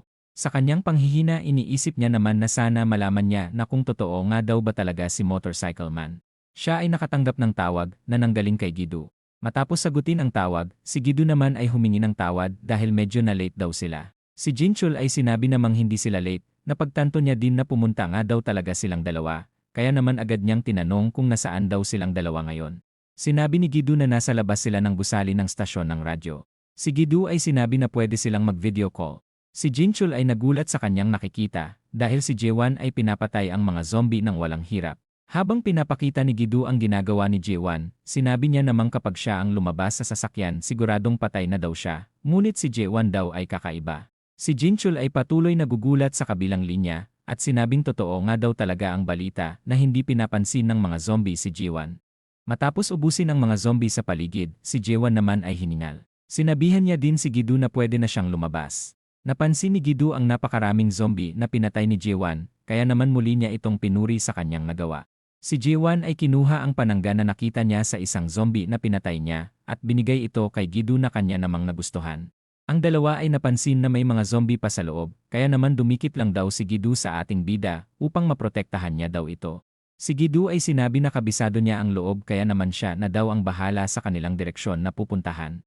Si Jaewon naman ay natuwa dahil sa maaasahan daw talaga si Gidu.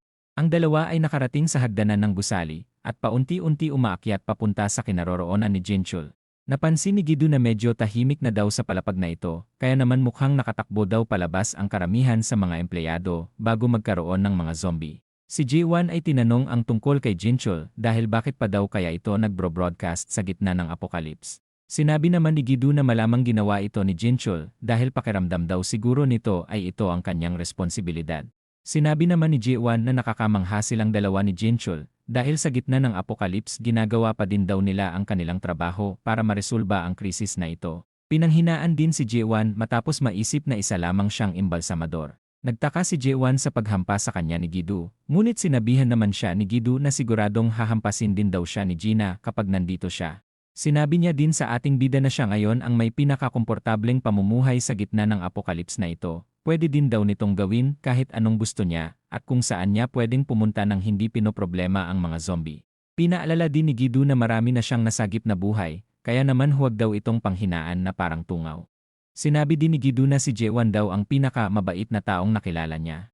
Si Jaewon naman na tungaw ay nagpasalamat sa pagpapalakas ng kanyang loob. Ilang sandali pa, nakarating na ang dalawa sa pangwalong palapag kung nasaan si Jinchul. Sila ay maingat at dahan-dahan naglakad hanggang sa nakita na nila ang studio kung saan nasaan si Jinchul. Tatawagan na ni Gidu si Jinchul gamit ang cellphone, ngunit mula sa likod nila ay may tahimik na lumalapit na zombie. Si Gidu ay napalingon at nataranta matapos makita ang pasugod na zombie sa kanya. Si Jaewon naman ay humarang sa pagitan ng dalawa, kaya naman bigla siyang nakagat ng zombie.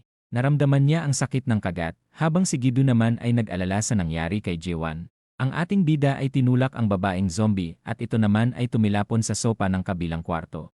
Tinanong ni Gidu ang kalagayan ni Jaewon, kaya naman sinabi ng ating bida na nakagat siya ng zombie. Iniisip din ni Jaewon na mukhang magiging zombie na din siya mamaya. Napansin ni Gidu na malala ang pagkakakagat ng zombie. Tinanong din ni Jaewon kung dala pa nga daw ba ni Gidu ang kanyang baril. Sinabi naman ni Gidu na nasa kanya pa din ito. Nagulat si Gidu matapos niyang mapagtanto ang gustong mangyari ng ating bida. Si Jaewon naman ay handa nang tapusin ang babae. Si Jaewon ay iniisip din na kailangan niya nang tapusin ang mga zombie sa palapag bago pa siya tuluyang maging zombie. Ang babaeng zombie ay biglang nagkaroon ng malay.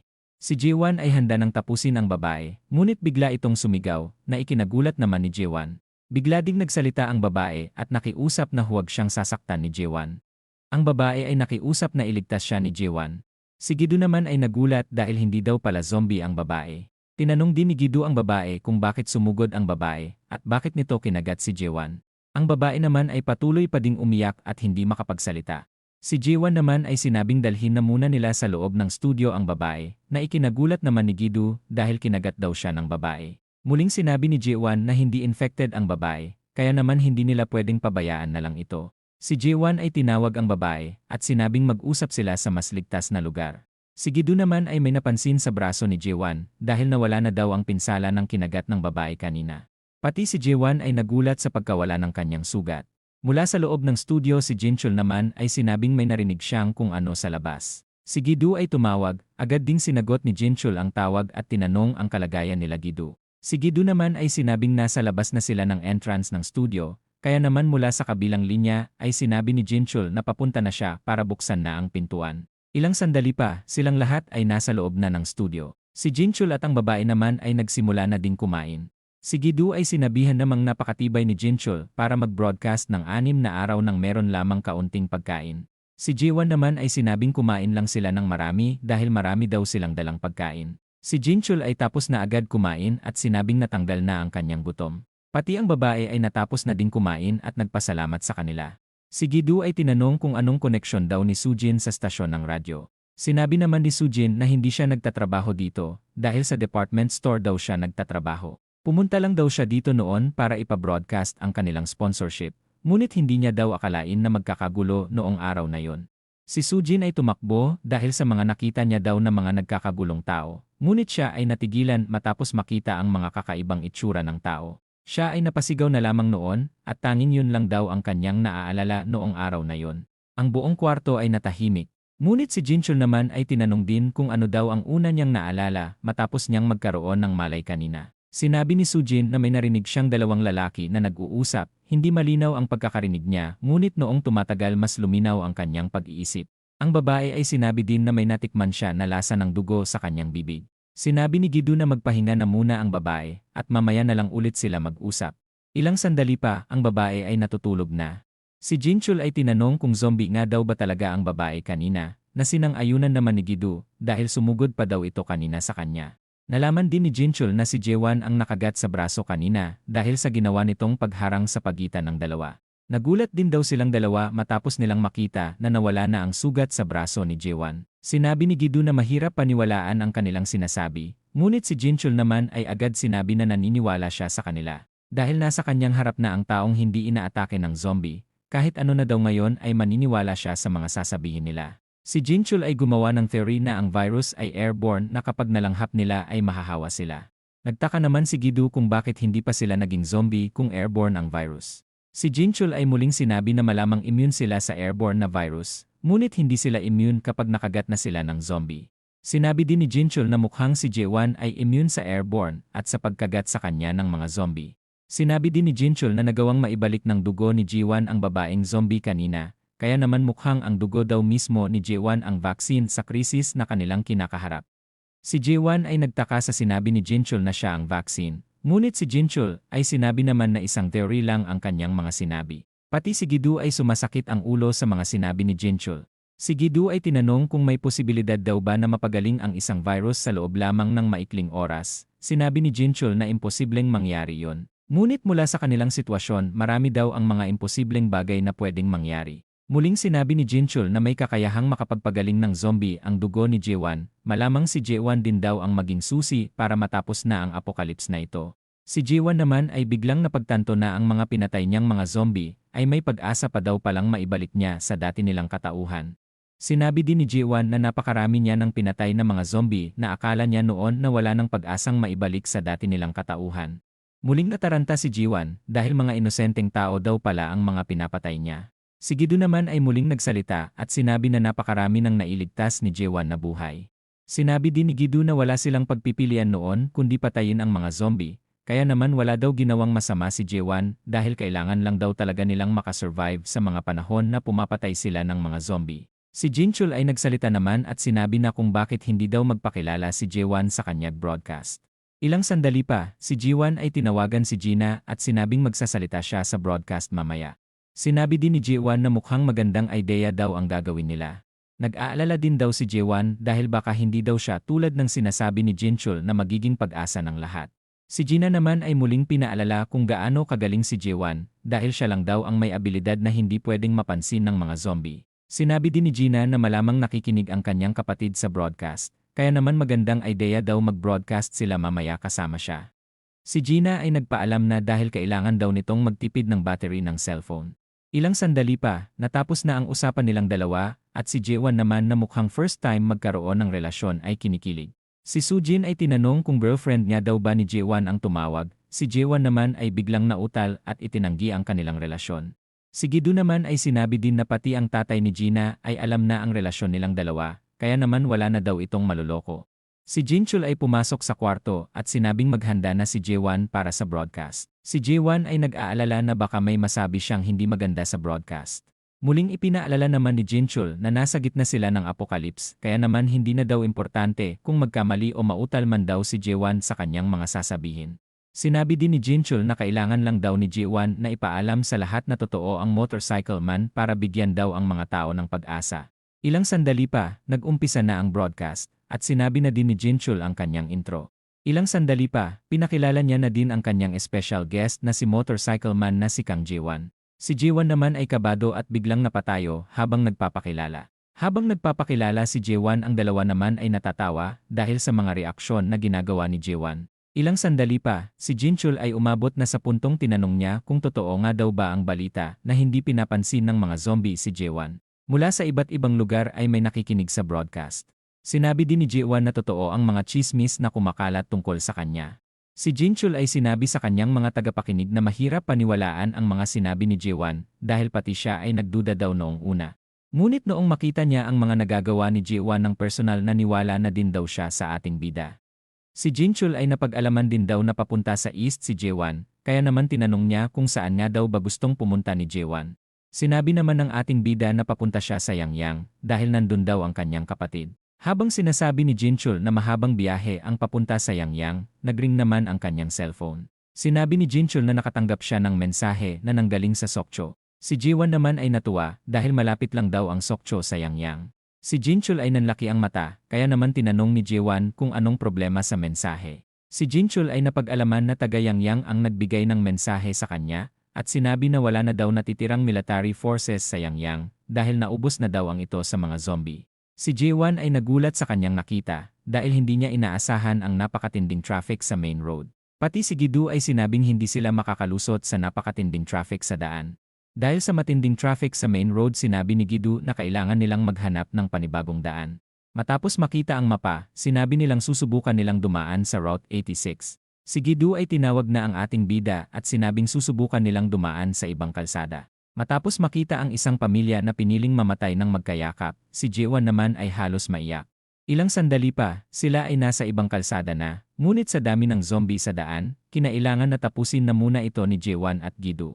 Hindi nagtagal, sila ay nagpa siyang tumigil na muna sa kung saan para kumain. Ang gabi ay mabilis sumapit, habang ang ating bida naman ay malungkot na naman na nakatingin sa kanyang mga mensahe sa kanyang kapatid.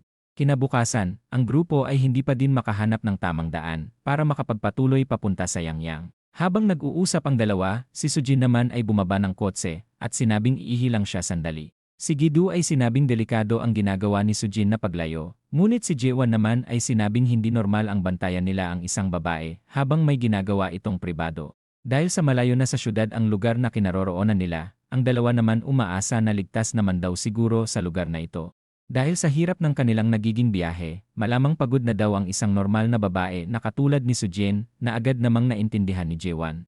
Si Sujin ay tapos ng umihi, ngunit mula sa kanyang likod ay may misteryosong taong sumusunod sa kanya. Matapos niyang lumingon, nakita naman ni Sujin ang isang taong may armalite. Kaya naman bigla din itong napasigaw ng malakas.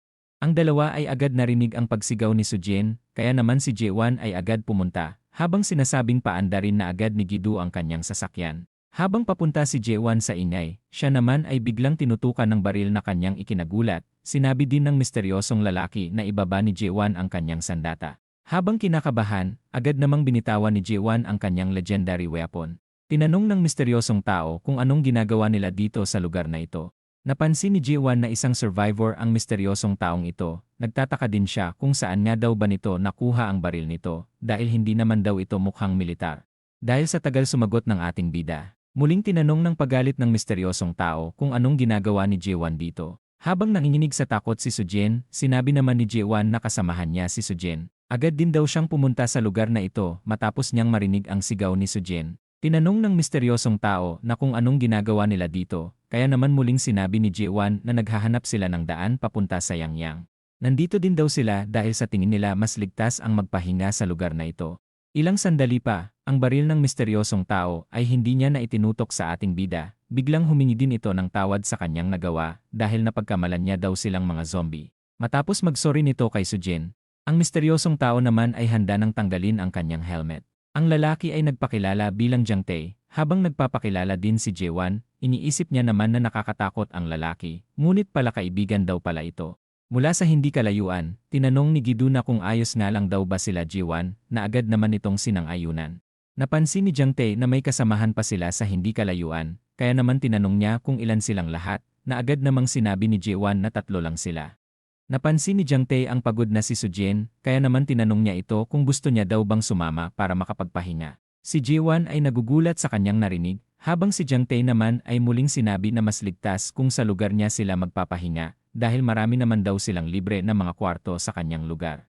Ang grupo ni Jaewon ay nalaman na isang hotel ang lugar ni Jiang Tae. Sinabi din ni Jiang Tae na medyo marami sila sa lugar na yon, ngunit kahit papano nagagawa pa din naman daw nilang makasurvive.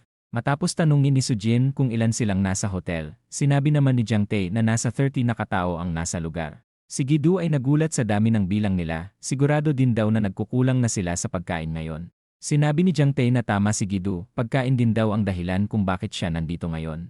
Sinubukan daw ni Jiang Tae pumunta sa mga supermarket sa syudad, ngunit may napakaraming zombie sa paligid, kaya naman imposibleng makalapit daw siya sa mga supermarket sa syudad. Sinabi din ni Jiang Tae na may alam siyang warehouse, kaya naman dumaan siya sa bundok para makarating doon ng mas mabilis. Sinabi din ni Gidu na malamang may mga supplies pa sa binanggit ni Jiang Tae na warehouse para masustentuhan ang pagkain ng kanyang mga kasamahan. Si Jaewon ay napansin na mag-isa lang naghahanap ng pagkain si Jiang Tae, kaya naman napakadelikado daw nito. Sinabi naman ni Jiang Tae na alam niyang delikado ang misyon na ginagawa niya, kaya naman pinili niyang mapag-isa para mas mabawasan ang magbubuwis ng buhay.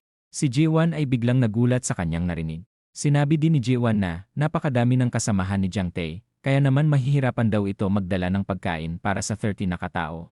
Si Jiang Tae ay biglang inangat ang kanyang baril dahil sa biglaang pagdating ng mga zombie sa kanilang kinaroroonan. Si Jiang Tae ay sinabihang magtago si Jaewon sa kanyang likod. Habang patuloy na sinasabi ni Jiang Tae na delikado ang pwesto ni Jaewon, ang ating bida naman ay mas lumapit pa sa mga zombie at sinabing huwag nang magsayang ng bala si Jiang Tae. Habang nagtataka sa ibig sabihin ni Jaewon, ang ating bida naman ay sinabing siya na ang bahala sa lahat. Habang handa ng kaharapin ni Jaewon ang mga zombie, si Jiang Tae ay patuloy pa ding natataranta sa ginagawa ni Jaewon. Si Gidu naman ay sinabing huwag mag-alala si Jiang Tae at magtiwala lang kay Jaewon. Si Jiang Tae ay walang masabi at nagtataka sa sinabi ni Gidu. Habang nakatayo ang ating bida, ang mga zombie naman ay nilagpasan lamang siya. Matapos makita ang pangyayari, bigla namang nagulat si Jiang Tae. Ang ating bida ay nagsimula na namang tumapos ng mga zombie nang may napakalakas at may napakabilis na pagkilos. Si Jiang Tae ay napaisip na lang na imposibleng mangyari ang mga nakikita niya ngayon, ngunit hindi siya makapaniwala na ginagawa nga daw talaga ito ni Jaewon. Nagtataka si Jiang Tae na kung bakit nga daw ba hindi kinakagat ng zombie ang ating bida.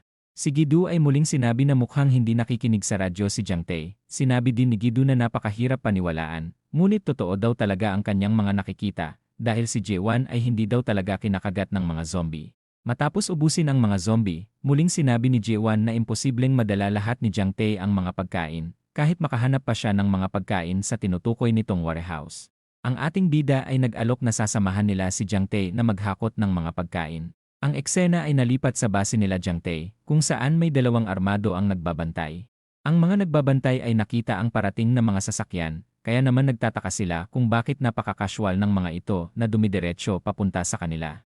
Ang isa ay sinabi na hindi naman daw sila zombie, kaya naman hindi na daw nila kailangan turukan ng baril ang mga ito. Ngunit ang tumutok ng baril ay sinabi naman na hindi nila alam kung ano ang pakay ng mga taong ito, kaya naman kailangang magdoble ingat sila.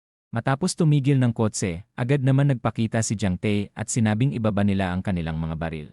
Ang dalawa naman ay agad nakilala si Jiang Tae at tinawag din siya na leader.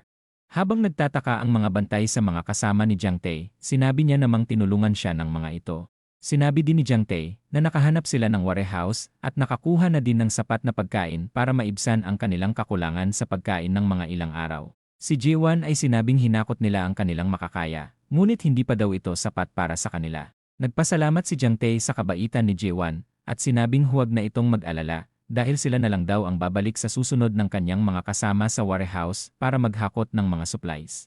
Habang muling nagpapasalamat, si Jewan naman ay sinabing maliit na bagay lang ang kanyang nagawa para sa kanila. Si Jiang Tae ay sinabing may gusto siyang ipakilala sa ating bida, na kanya namang ipinagtaka. Mula sa background may nagtawag kay Jiang Tae. Si Jiwan naman ay nanlaki ang mata sa kanyang nakita, at napansin na mukhang doktor ang babaeng ito. Ang babaeng doktor ay nag-alala, dahil hindi umuwi si Jiang Tae kahapon, kaya naman sinabi ni Jiang Tae na may nangyari lamang na hindi inaasahan. Pinakilala niya na din ang grupo ni Jewan sa babaeng doktor. Nang dahil sa kanila kaya daw siya nakakuha ng mga supplies para sa kanilang lahat. Pinakilala ni Jiang Tae ang babaeng doktor bilang si Shoyon, ang doktor na ito din daw ang nangangalaga sa kanila sa base na ito.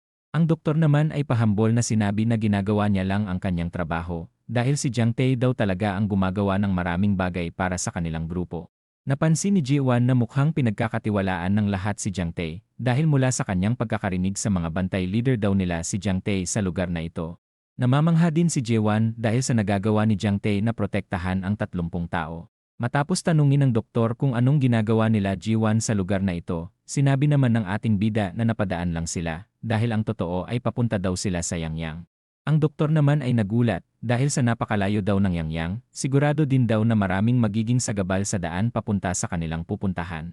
Habang kwento ni Jewan ang mga nangyari sa kanila sa daan, ang lalaking si Myung-ho naman ay tinawag na leader si Jiang Tae. Si Myung-ho ay sinabing handa na silang ilipat ang mga pagkain sa loob. Habang naglalakad papasok sa gusali sila Jiang Tae, nagpasalamat naman ito sa tulong ni Myung-ho.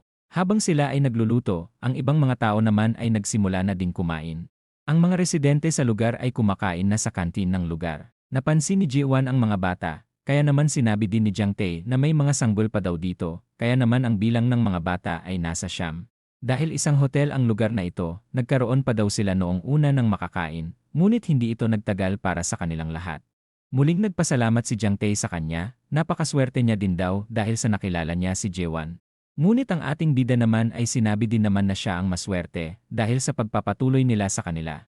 Ang ating bida ay may gustong itanong, napansin daw ni Jewan na tinatawag siyang leader ng mga tao dito, kaya naman napatanong siya kung anong special na rason para maging leader siya sa grupong ito. Si Jiang Tae ay sinabi naman na kahit siya ay hindi komportable kapag tinatawag siyang leader. Habang nasa gitna siya ng pagpapaliwanag, may taong tumawag naman kay Jiang Tae at sinabing may naghahanap sa kanya. Ang eksena ay nalipat kung saan nagugulat si Shoyon dahil nalaman niyang hindi pinapansin ng mga zombie si Jewan. Muli niyang tinanong kung sigurado nga daw ba si Jewan na agad niya namang sinang-ayunan. Ang ating bida ay sinabi din na mukhang invisible din daw siya sa mga zombie dahil sa mukhang hindi daw talaga siya nakikita ng mga ito. Pati si Jiang Tae ay sinabing totoo ang mga sinasabi ni Jewan. Dahil hindi umaatake ang mga zombie sa ating bida, napakadali lang daw nitong tinatapos ang mga zombie sa isang tira lang ng sandata nito. Ito din daw ang rason kung bakit niya ipinunta si Jewan dito. Ang doktor naman ay sinabing hindi niya malalaman ang dahilan kung anong nangyayari sa katawan ni Jewan dahil kailangan na daw muna nitong magsagawa ng mga test. Habang naghihintay sa sulok ang dalawa, ang ating bida ay tinanong din na kung may posibilidad niya daw bang makagawa ang doktor ng vaccine gamit ang kanyang kakaibang dugo na hindi kinakagat ng mga zombies. Sinabi ng doktor na maaari silang makagawa ng vaccine dahil sa dugo ni Jewan, ngunit isa pa lamang daw itong teorya. Dahil sa kakulangan ng kagamitan at pasilidad, sinabi ni Shoyon na mahihirapan silang gumawa ng vaccine. Sinabi din ng doktor na porket immune si Jewan sa infection, hindi din daw posibleng makagawa agad sila ng vaccine. Ang ating bida ay napapikit sandali, at sinabing na kung paano kung hindi na kailangan gumawa ni Shoyon ng vaccine. Tinanong niya kung kaya niyang magpagaling gamit ang kanyang dugo, magagawan daw ba ng doktor para mas makagawa si Shoyon ng vaccine ng mabilis. Ang dalawa naman ay nagulat dahil sa mukhang gusto ni Jewan na sabihin ang kanyang sekreto na may kakayahan siyang makapagpagaling ng mga zombie para maibalik sa pagiging tao. Si Jiang Tae ay tinanong ang ating bida kung ano nga daw ba ang ibig sabihin ni Jewan. Ang ating bida ay sinabing nakagat siya noon ng zombie. Ngunit nagawa nitong mapabalik sa dati ang zombie pagkatapos mainom ang kanyang dugo. Si Gidu ay napansin na ayaw idamay ni Jewan si Sujin. Kaya naman sinabi ni Gidu na magkunwari lamang si Sujin na walang alam sa mga sinasabi ng ating bida. Muling sinabi ni Jewan na kung nakakapagpagaling ang kanyang dugo, mababawasan niya daw ba ang trabaho ng doktor. Si Shoyon ay sinabing napakalaking tulong na ang ginawa nila Jewan para sa kanila, ngunit hindi ibig sabihin maniniwala na daw agad siya sa mga pinagsasabi ng ating bida. Maniniwala lang din daw si Shoyon kapag napag-aralan at napatunayan niyang totoo ang sinasabi ng ating bida. Si Jewan ay nagulat matapos marinig na gusto siyang pag-aralan ni Shoyon. Muling sinabi ni Shoyun na para mapatunayan ang sinasabi ni Jiwan, kailangan daw nilang kumuha ng isang zombie para mapagaling nila at maibalik ito sa pagiging tao. Ang grupo ni Jiwan ay nagulat matapos malaman na may tinagong zombie ang doktor sa gusaling ito. Si Shoyun ay pinaliwanag naman na inakala niya daw noong una na isa lamang lagnat ang sakit ng taong ito, ngunit noong tumagal nagsimula na daw itong umatake. Sinabi din ng doktor na nasa basement ang tinutukoy nilang zombie. Tinanong ni Gidu na kung may kagat nga daw ba ng zombie ang infected na tinutukoy ni Shoyun, ngunit sinabi naman ng doktor na wala silang nakitang kahit na anong galos sa taong ito noong maging isang zombie ito. Ang dalawa naman ay napasabi na lang na ngayon lang sila nakarinig ng ganitong sintomas sa pagiging zombie ng mga tao. Napagtanto ni Jiwan na gusto ng doktor na bigyan ng dugo ang zombie na ito para malaman kung totoo ang kanyang mga sinasabi kanina.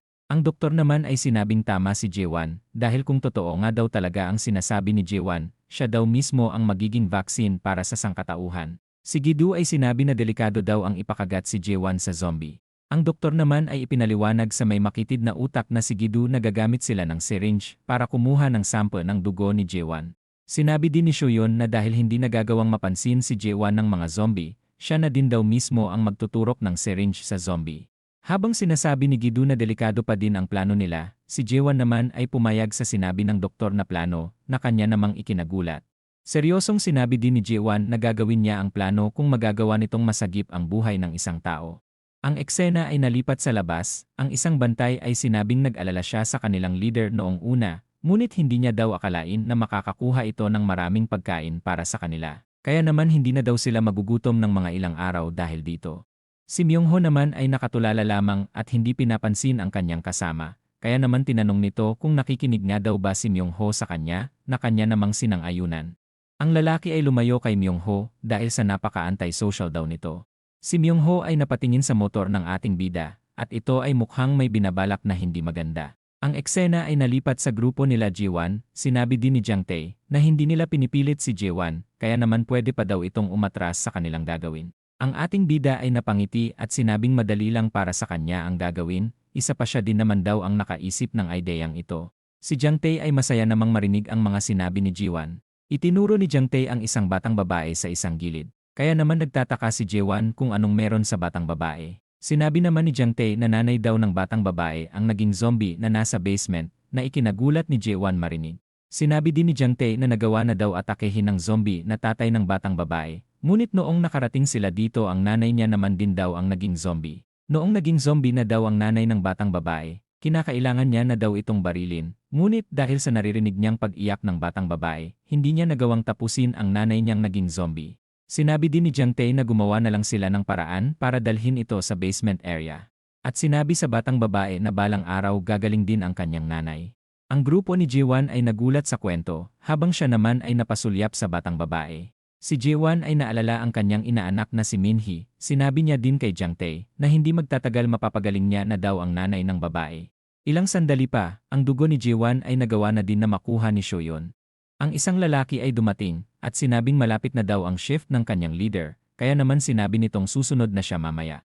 Si Jang Tae ay sinabing aalis na siya para sa kanyang shift. Asikasuhin niya na din daw ang tutulugan nila Jiwan upang makapagpahinga na din sila ng maayos mamaya. Si Gidu naman ay masaya dahil sa makakatulog na daw siya mamaya ng maayos. Si Jang Tae ay nagpaalam na sa kanila at muling nagpasalamat. Si Jiwan ay nagpasalamat din habang pinagmamasdan si Jang Tae na umalis. Si Sujin ay napansin na maaasahan si Jang Tae sa kanyang mga tauhan na sinang-ayunan din naman ni Jiwan. Sinabi niya din na isang totoong leader si Jang Tae. Si Gidu naman ay sinabing parang may mali sa lugar na ito, na ipinagtaka naman ni Jiwan. Sinabi ni Gidu na hindi naman daw sila militar, ngunit ang mga tao daw dito ay may napakaraming baril. Napansin niya din na napaka-organize ng sistema nila sa pagbabantay sa lugar na ito. Mula sa likod ni Gidu sumulpot naman si Myung-ho, at sinabi na ang dahilan daw nito ay dahil isang sundalo ang kanilang leader. Habang nagugulat, tinanong naman ni Gidu kung sino ang lalaking ito. Nagulat din siya matapos niyang mapagtanto ang sinabi ng lalaki na isang sundalo si Jang Tae. Sinabi naman ni Myung-ho na nanggaling ang mga sandata nila sa grupong hinahawakan ng kanilang leader. Ang grupo ni Jiwan ay nalaman na isang platoon commander si Jang Tae, at mukhang ito din daw ang dahilan kung bakit nila siya tinatawag na leader. Si Myung-ho ay muling sinabi na mag-ingat sila sa panghihinala sa kanilang leader, dahil sa loyal daw ang mga tao dito sa kanya. Si Jiwan naman ay biglang nagtaka kung bakit wala nga daw ba si Jang Tae sa platoon nito. Si Myung-ho ay sinabi naman na hindi na daw kasama ang kanilang leader sa grupo ng sundalo dahil iniwan na daw nito ang kanyang sariling grupo ng sundalo. Si Ji-won ay nagulat sa kanyang nalaman, ngunit muling sinabi ni Myung-ho na totoo ang kanyang sinabi dahil nanggaling daw mismo ito sa kanilang leader.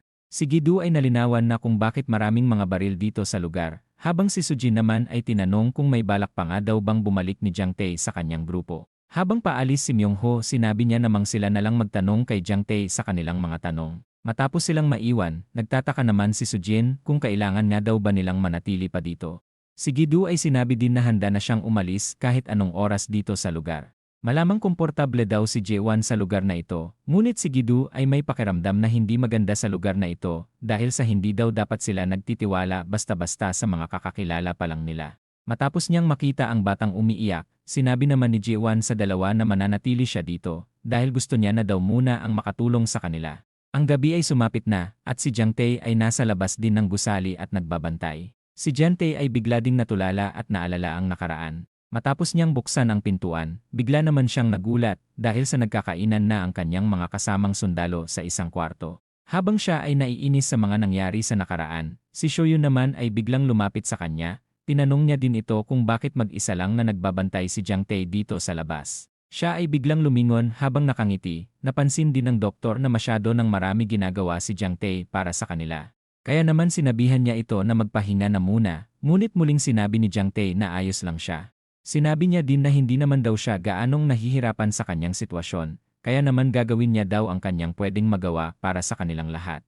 Si Shoyun ay tinanong naman si Jang Tae kung nakakaranas pa rin daw ba ng mga masasamang panaginip ito, ngunit sinabi niya namang ayos lang siya at sinabing nasanay na siya sa kanyang mga napapanaginipan. Sinabi niya din na kumpara sa kanyang mga nagawa noon, hindi sapat ang kanyang mga nararanasan sa kanyang panaginip. Matapos hawakan ni Shoyun ang kamay ni Jang Tae, sinabi niyang huwag sisihin ni Jang Tae ang kanyang nakaraan, dahil ngayon marami daw ang umaasa sa kanya bilang kanilang leader. Si Jang Tae ay napangiti na lang habang kasama ang doktor na nakaupo.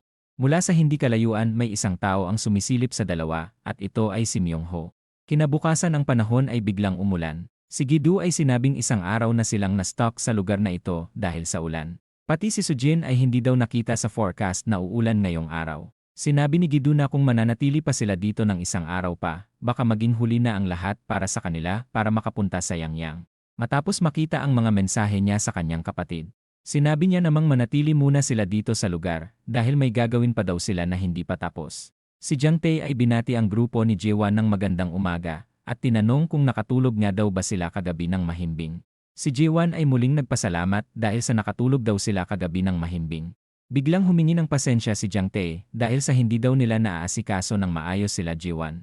Dahil sa malakas na ulan sa labas, sinabi ni Jang Tae na mas makakabuti kung mananatili na muna sila Ji-won sa lugar na ito ng isang araw pa. Si Ji-won ay sinabing hindi na nila kailangan pang manatili dito, kaya naman tinanong niya na din kung saan nga daw ba ang basement ng gusali para maumpisahan niya na ang paggamot sa infected na nasa baba ng basement. Si Jang Tae ay agad namang tinawag si Ji-won na sumama sa kanya. Ilang sandali pa, sila ay nasa harapan na ng entrance ng basement. Dahil madilim sa loob ng basement binigyan ni Jang Tae ng ilaw ang ating bida. Si Shoyun naman ay inabot na din kay Ji-won ang dugong kinuha niya kahapon sa kanya at sinabing kailangan lang nitong ipainom sa bunganga ng zombie. Si Ji-won ay naintindihan ang plano at siya ay handa na ding pumasok sa loob. Matapos magsara ng pintuan, si Jang Tae naman ay mukhang kinakabahan, habang si Gi-do naman ay napansin niyang kalmado lang, kaya naman sinabi ni Gi-do na sanay na siya sa kayang gawin ni Ji-won. Mula sa loob ng basement si Ji-won ay agad namang nakita ang zombie, ngumiti din siya at sinabing kaunting sandali na lang ang hihintayin ng batang babae at muli niya nang makakasama ang kanyang nanay. Habang naghihintay sa labas ng pintuan, napansin naman ni Shoyun na napakatahimik sa loob, kaya naman si Jang Tae ay sinabi din na ibig sabihin hindi inaatake ng zombie ang ating bida. Sinabi din ni Jang Tae na napakagaling daw talaga ng immunity ni Ji-won sa mga zombie. Napansin niyang tulala si Gi-do, kaya naman tinanong niya ito kung ano ang kanyang problema. Bigla namang sinabi ni Gi-do na nag-aalala lang siya ng kaunti para sa ating bida. Sinabi ni Gi-do na mukhang malakas ang loob ni Ji-won, ngunit sa totoo lang mahina daw ang loob nito. Dahil sa ginagawa daw nito ang kanyang makakaya para sa iba, siguradong panghihinaan na naman daw ito ng loob kapag may hindi inaasahan na problema. Matapos gamitin ang dugo, sinabi naman ni Gi-do na malamang magdrama na naman si Ji-won dahil dito. Si Shoyun ay bigla na ding nag-alala dahil mukhang napasobra daw siya ng hiniling para kay Ji-won. Ngunit muling sinabi ni Gidu na wala itong dapat ipag-alala dahil si Jewan naman daw ang nagkusang gawin ito. Ilang sandali pa, ang pintuan ay biglang nagbukas. Sinabi din ni Jewan na kailangan niya ng tulong ni Dr. Shoyon. Tinanong niya kung may nangyari na daw ba kay Jewan, ngunit sinabi niyang ayos lang siya. Ang babaeng zombie kanina ay tuluyan ng gumaling at sinabi nitong natutuyot ang kanyang lalamunan.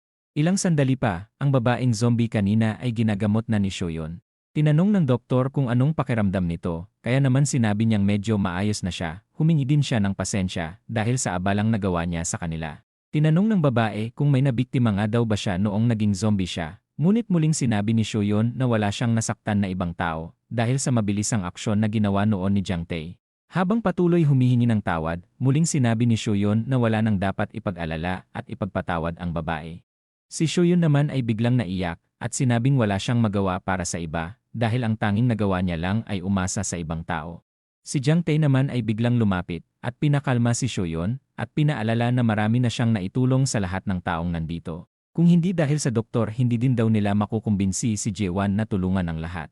Si Jewan ay nasa labas ng gusali. Tinanong din ni Sujin kung ano nga daw ba ang ginagawa ni Jewan dito sa labas. Napansin ni Jewan ang damit ni Sujin, kaya naman sinabi niyang binigyan nila siya ng bagong maisusuot na mas komportable. Sinabi ni Jewan na nag-aalala siya noong una na baka hindi gumana sa babaeng zombie kanina ang kanyang dugo. Ngunit muling pinaalala ni Sujin na hindi siya magduda na gagana ang dugo ni Jewan dahil sa ito ang nagpagaling sa kanya noon. Sinabi din ni Sujin na si Jewan ang pag-asa ng mundong ito na agad niya namang itinanggi. Si Sujin ay sinabing hindi alam ng karamihan na ginamot ni Jewan ang babae kanina. Sinabi ni Sujin na may gusto siyang sabihin sa kanya pati na din sa lahat na ipinagtaka naman ni Jewan. Si Sujin ay sinabing gusto niyang itago ang nangyaring pagpapagaling ni Jewan sa babae dahil mas magiging ligtas daw si Jewan sa paraang ito. Si Jiang Tae naman ay sinabi din na mas maganda kung malalaman ng karamihan ang nagawa ni Jewan upang magkaroon sila ng pag-asa sa kanilang mga puso. Si Gidu at Jewan naman ay nagkatitigan lang. Habang si Sujin naman ay sinabi na nag-aalala siya na kumalat ang balita at makita nilang pag-asa ng sangkatauhan si Jewan. Sinabi niya din na kapag nalaman ng ibang tao na kayang magpagaling ng dugo ni Jewan, siguradong pag-agawan siya ng mga masasamang tao at nang may masasamang binabalak para mapasa kanila si Jewan. Habang nagugulat ang dalawa, sinabi naman ni Sujin na ang lahat ng nandito ay malamang may mga mahal sa buhay na naging zombie na gusto nilang maibalik sa mga dati nilang pagkatao. Muli niyang sinabi na kapag ipinagkalat nila ang balita tungkol sa dugo ni Jewan, malaki ang tsansa na malagay siya sa panganib. Pati si Gidu ay nagulat dahil sigurado daw na magkakagulo ang mga tao kapag nalaman ng iba ang tungkol kay Jewan. Malamang na pagkaguluhan daw si Jewan ng mga tao na parang mga zombie na maghahabol sa kanya at hahanapin siya. Iniisip ni Gidu na madali niya lang natatalo ang mga zombie, ngunit kapag may mga tao na daw na maghahanap sa kanya para gawin siyang target, mahihirapan na daw ang ating bida sa gitna ng apokalips na ito. Habang namamangha si Gidu sa mga pag-analisa ni Sujin, muling sinabi naman ni Sujin na papayag lang siyang ipagkalat nila ang tungkol kay Jewan kung may kakayahan na silang protektahan siya. Habang nagugulat ang ating bida, muling tinanong ni Sujin kung may kakayahan nga daw ba silang protektahan si Jewan kapag hinanap at tinarget na siya ng iba pang grupo na armado.